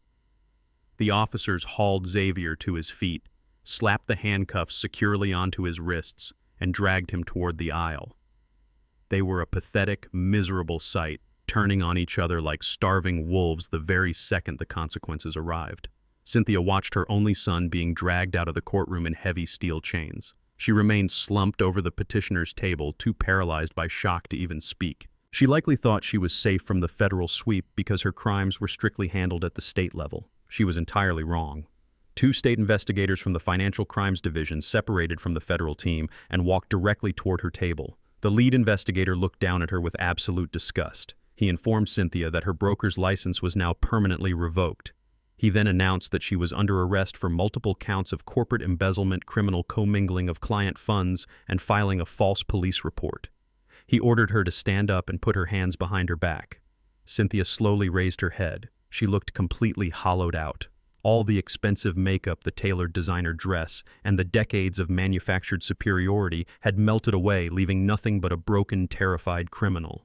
She looked past the state investigator and locked her eyes directly on me. I stood calmly in the witness box, looking down at the woman I had been married to for 40 years. She mouthed my name silently. Her eyes begged me to intervene, to speak up and use my influence to somehow stop the inevitable. She wanted the soft, forgiving husband to magically reappear and save her from the nightmare she had created. I did not blink. I did not soften my posture. I looked right through her.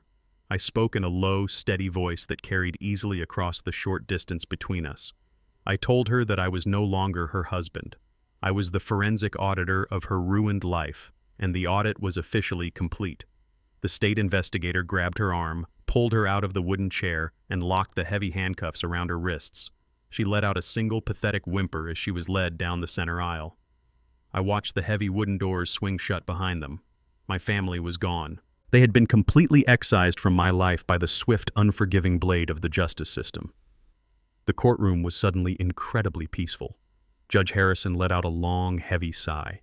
He ran a hand over his tired face and looked around the empty gallery. He turned his attention back to the defense table where Howard Kaplan was calmly organizing his thick evidence binders. The judge picked up his wooden gavel and cleared his throat. He stated for the official court record that the emergency petition for medical guardianship was denied with extreme prejudice. He ordered that all fabricated medical documents and false testimonies provided by the petitioner and her corrupt doctor be permanently stricken from the record and forwarded directly to the district attorney for further criminal prosecution. Judge Harrison then looked directly at me. The stern, intimidating judicial mask dropped for a brief moment. He offered me a look of profound, genuine respect. He commended me for my incredible composure and my brilliant, methodical approach to dismantling a highly complex criminal conspiracy. He stated that in his 30 years on the bench, he had never seen a private citizen protect their autonomy and their assets with such absolute perfection. I nodded respectfully, thanking the judge for his time and his unwavering commitment to the truth. I stepped down from the witness box. The heavy, suffocating burden I had been carrying in secret for the past week completely vanished from my shoulders. Howard Kaplan closed his black leather briefcase with a solid, satisfying snap. He walked over to me and extended his hand. I shook it firmly. We did not need to exchange a grand, dramatic speech. We were 2 old professionals who had just executed a flawless operation. He told me he would handle all the upcoming federal subpoenas and coordinate directly with the prosecutors to ensure my family received the maximum possible sentences for their crimes. I thanked him for his brilliant legal maneuvering and turned to leave. I walked down the center aisle of the empty courtroom. I pushed open the heavy double doors and walked down the long marble corridor of the county courthouse. I stepped out into the bright afternoon sunlight. The air tasted cleaner and sharper than it had in decades. I took a deep, unrestricted breath, feeling the warmth of the sun on my face. The brutal war for my freedom was officially over, but I knew my work was not entirely finished. I pulled my encrypted smartphone from my jacket pocket as I walked toward my car.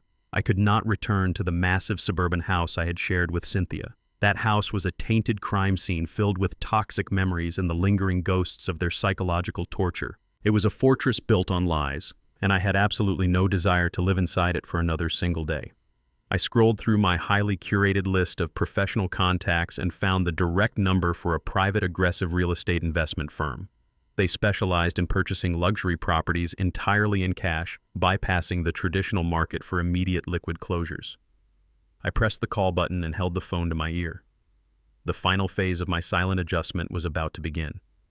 I was going to liquidate every single physical remnant of my past life, erase their footprint from my existence, and build an entirely new empire on my own terms. I stood in the sunlit parking lot of the courthouse and finalized my phone call with the private real estate investment firm. I did not care about getting the absolute maximum market value for the sprawling suburban house. I only cared about absolute immediate liquidity and a total erasure of my past. I told the senior acquisitions director that I was offering a pristine 4-bedroom colonial home in a highly coveted gated community at a straight 20% discount. The only condition was that the firm had to execute a cash closing within 48 hours and handle the total disposal of all remaining interior furnishings. The director did not hesitate for a single second. He recognized a highly lucrative distressed asset sale the moment he heard the cold determination in my voice. He promised to have his top legal team and an inspection crew standing at my front door by 4 o'clock that same afternoon. I ended the call and slid the encrypted phone back into my tailored suit pocket. The final physical tether to my disastrous 40-year marriage was about to be permanently severed. I got into my unmarked rental car and drove back to the house for the very last time. I did not feel a shred of nostalgia. I only felt the sharp driving focus of a man completing a total demolition. The house was eerily silent when I walked through the broken front door frame. The oppressive, toxic energy that Cynthia, Xavier, and Megan had dragged into these walls was completely gone, safely locked away inside federal and state holding cells. I walked slowly up the hardwood stairs to the master bedroom and pulled a single sturdy leather duffel bag from the back of the deep walk-in closet. I did not pack the expensive tailored suits Cynthia had forced me to buy for her pretentious country club dinners. I did not pack the meaningless crystal trinkets, the expensive luxury watches she gifted me to maintain appearances, or the heavy silver picture frames filled with fake smiling family portraits. I only packed the absolute essentials. I took my encrypted forensic laptop, my secure physical hardware wallets containing my digital assets, my grandfather's vintage gold pocket watch, and a few comfortable changes of clothes. Decades of working deep undercover in federal financial crimes had taught me the vital importance of traveling light. When an asset becomes fatally compromised, you do not try to salvage it. You cut your losses instantly, detach your emotions entirely, and walk away without looking back. Cynthia had spent 40 years filling this massive house with expensive, useless garbage to project a fraudulent image of extreme wealth to people she secretly despised. I was leaving it all behind for the liquidation crew to throw into a massive steel dumpster. Right at 4 o'clock, a sleek black town car pulled aggressively into my concrete driveway. 3 men in sharp-tailored business suits stepped out carrying heavy leather legal portfolios. I met them in the sunlit foyer. The lead acquisition agent walked through the spacious rooms with a highly critical, unemotional eye, aggressively taking notes on his digital tablet. He clearly noted the shattered front door frame and the violently overturned furniture in the living room, but he also recognized the pristine hardwood floors, the upgraded kitchen appliances, and the top-tier neighborhood valuation. He did not ask any personal questions about why a senior citizen was abruptly abandoning a fully furnished luxury home. In the ruthless world of high-speed cash acquisitions, the only things that matter are the clear title deed and the instant wire transfer. We sat down together at the formal mahogany dining room table. It was the exact same table where my son and daughter-in-law had aggressively gaslighted me, trying to convince me I was losing my mind just a few nights ago. Now I was using that very table to legally sign away the roof over their heads. I reviewed the dense, multi-page purchasing contract with the meticulous, unforgiving eye of a senior federal auditor. Everything was perfectly legal, ironclad, and stripped of any contingencies. I signed my name fluidly across the bottom line. The agent immediately tapped a button on his tablet to authorize the corporate wire transfer. Within 10 minutes, my secure banking application vibrated in my pocket, notifying me that the massive cash payment had successfully cleared into my private offshore escrow account.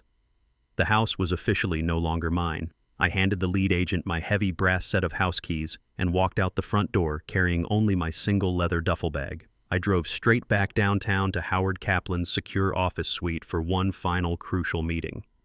We sat in his quiet leather-paneled room drinking incredibly expensive aged bourbon to celebrate our flawless legal victory. But I had one last piece of federal paperwork to execute before I completely disappeared from the public grid. We pulled out the massive gold embossed binder containing the irrevocable trust documents for the 300 acres of ancestral land in Georgia. The land was entirely safe from Cynthia and Xavier, but I needed to ensure it served a much higher permanent purpose than simply sitting empty in the rural countryside. I directed Howard to officially restructure the primary beneficiaries of the federal trust. I removed my bloodline entirely. I established a permanent, fully funded educational endowment dedicated to building a massive community center and a comprehensive agricultural scholarship program for underprivileged African American youth in the state of Georgia. I ensured that the board of directors would be populated exclusively by trusted independent community leaders and rigorous legal fiduciaries. I locked the legal framework so incredibly tightly that even if Xavier or Megan somehow survived their federal prison sentences and attempted a civil lawsuit decades from now, they would never be able to touch a single blade of grass on that property. My grandfather had worked his hands to the absolute bone to buy that land during a time of immense racial hostility. I was going to ensure his profound legacy actively uplifted the people who truly needed it, rather than feeding the bottomless toxic greed of an entitled family. I shook Howard's hand one last time, thanking him deeply for his brilliant legal mind and his unwavering decades-long loyalty. I walked out of his office building and stepped into the cool, refreshing evening air. I drove my car to a luxury high-rise condominium complex located in the absolute center of the bustling city. I had used a secure corporate alias to lease a stunning penthouse apartment on the very top floor, far above the noise and the chaos of the streets below. I rode the private glass-walled elevator up, stepped inside my new sanctuary, and dropped my duffel bag onto the pristine white marble floor. I walked straight out onto the massive glass balcony and looked down at the sprawling, glittering city lights spreading out for miles in every single direction. I poured myself a single glass of the finest scotch I owned. I did not feel lonely. I did not feel the crushing weight of a failed marriage or the tragic loss of a son. I felt an incredible, overwhelming sense of absolute peace.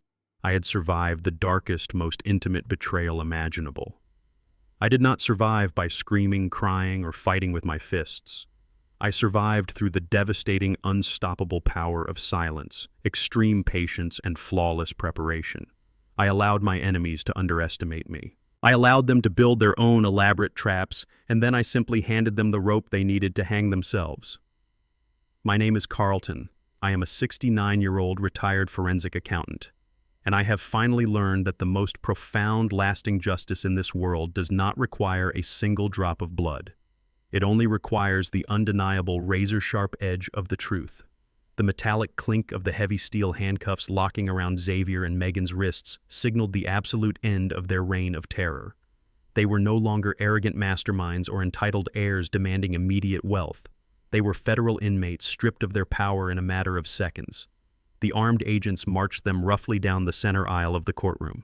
Megan kept turning her head, sobbing hysterically, desperately searching for a sympathetic face in the empty gallery. There was absolutely no one left to manipulate. Xavier simply stared at his own chained hands. His shoulders completely slumped in total defeat. He had traded his freedom, his dignity, and his father for a worthless piece of forged paper. As the heavy wooden doors swung shut behind them, sealing their grim fate, my attention shifted back to the petitioner's table. Cynthia had physically collapsed. She slid off her wooden chair and fell heavily onto the carpeted floor. Her expensive navy blue dress was wrinkled, her face streaked with tears and ruined makeup. She curled into a tight ball, weeping with the terrifying realization that her life of luxury was entirely over. The state investigators stood patiently beside her, waiting for her to find the strength to stand up so they could process her arrest for massive corporate embezzlement. The wheels of the federal justice system grind slowly, but they grind exceedingly fine. 6 months later, the sentencing hearings concluded with absolute unforgiving brutality. Megan's desperate attempt to secure a lenient plea deal completely fell apart when the federal prosecutors introduced the high-definition data extraction from her own laptop. She was sentenced to 8 years in a maximum security federal correctional institution for aggravated wire fraud and identity theft. Xavier, having actively conspired to defraud a vulnerable senior citizen and willingly participating in the creation of the fraudulent shell company, received a harsh 6-year federal sentence. They will spend the rest of their youth locked inside concrete cells wearing cheap orange jumpsuits, completely stripped of the lavish lifestyle they so ruthlessly tried to steal. Their toxic marriage predictably imploded before the criminal trial even began. Both of them furiously tried to testify against the other, hoping to trade their spouse for a reduced sentence, but the prosecutors did not need their tainted testimonies. The digital paper trail I had meticulously gathered was already more than enough to bury them both. Cynthia's fate was arguably even more poetic and humiliating. She managed to avoid a lengthy prison sentence by completely liquidating every single asset she owned to pay massive state fines and provide full financial restitution to the clients she had brazenly embezzled from. However, her real estate broker's license was permanently revoked across all 50 states. The wealthy, arrogant woman who used to look down on my quiet career from the balcony of her exclusive country club is now completely bankrupt. She currently lives in a tiny, cramped studio apartment on the wrong side of the city, struggling to afford basic utilities. To pay off her mountain of remaining legal debts, she was forced to take a minimum wage job as a cashier at a local discount grocery store. Every single day, she stands on her feet for 9 grueling hours, wearing a polyester uniform, scanning cheap canned goods and bagging groceries for the very same working-class people she used to openly despise. She is a hollow ghost of her former self, trapped in a relentless cycle of menial labor and profound, crushing regret. I do not feel sorry for any of them. They engineered their own destruction with spectacular precision. I simply stepped aside, provided the necessary rope, and allowed their bottomless greed to drag them all down into the abyss. With the venomous infection completely removed from my life, I focused entirely on rebuilding my world on a solid foundation of absolute truth. The immediate cash sale of the sprawling suburban house provided me with an immense pool of liquid capital. I used a portion of those funds to completely furnish my new luxury penthouse in the heart of the city, surrounding myself only with things that bring me genuine peace and comfort. I no longer have to pretend to be a frail, confused old man hiding in the shadows of my own home. I wake up every morning with a sharp mind, an unburdened soul, and absolute financial freedom. But the greatest victory of all lies 300 miles away in the rural countryside of Georgia. Howard Kaplan successfully finalized the complex restructuring of my grandfather's irrevocable trust. The massive 300-acre property was never sold to the greedy commercial developers. Instead, it was officially transformed into the permanent headquarters for a newly established, fully funded agricultural and educational endowment. The foundation now provides comprehensive full-ride college scholarships to brilliant, underprivileged African-American students who lack the financial resources to escape their systemic circumstances. My grandfather bought that land with calloused hands and a broken back to secure a future for his bloodline. Since my direct bloodline chose the path of treachery, deceit, and self-destruction, I ensured his immense legacy would actively uplift the broader community instead. Every single time a young student graduates with a degree funded by that trust, the memory of my family's betrayal is further erased. It is replaced by a lasting monument of hope, education, and genuine opportunity. I took the ultimate weapon my family tried to use to destroy me, and I forged it into an unstoppable engine of generational wealth for those who truly deserve it. I am sitting on the expansive glass balcony of my penthouse apartment right now. The vibrant city lights of Atlanta stretch out infinitely below me, a glittering ocean of ambition and relentless energy. I hold a heavy crystal glass of vintage bourbon in my hand, listening to the smooth, comforting rhythm of jazz drifting from the high-end speakers inside. I am Carlton, 70 years old, completely alone and happier than I have ever been in my entire life. I learned the hardest way possible that true family is not defined by shared DNA or 40 years of forced proximity. It is defined by unwavering loyalty, mutual respect, and basic human decency. When those crucial elements vanish, you must have the courage to sever the ties no matter how deeply they are rooted in your past. Never let anyone convince you that your age makes you weak or that your silence is a sign of submission. Sometimes the most devastating counterattack is simply letting your enemies talk themselves into a federal prison. I took a slow sip of the warm bourbon, smiling at the beautiful quiet night. The silent adjustment is officially complete. I also learned that the most dangerous weapon a person can possess is absolute emotional control. When someone attacks you, their greatest advantage is your predictable reaction. They desperately want your anger, or they expect your panic.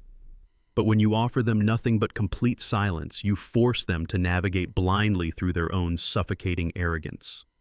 Age is never a vulnerability, but rather a profound strategic advantage built on decades of observing human nature.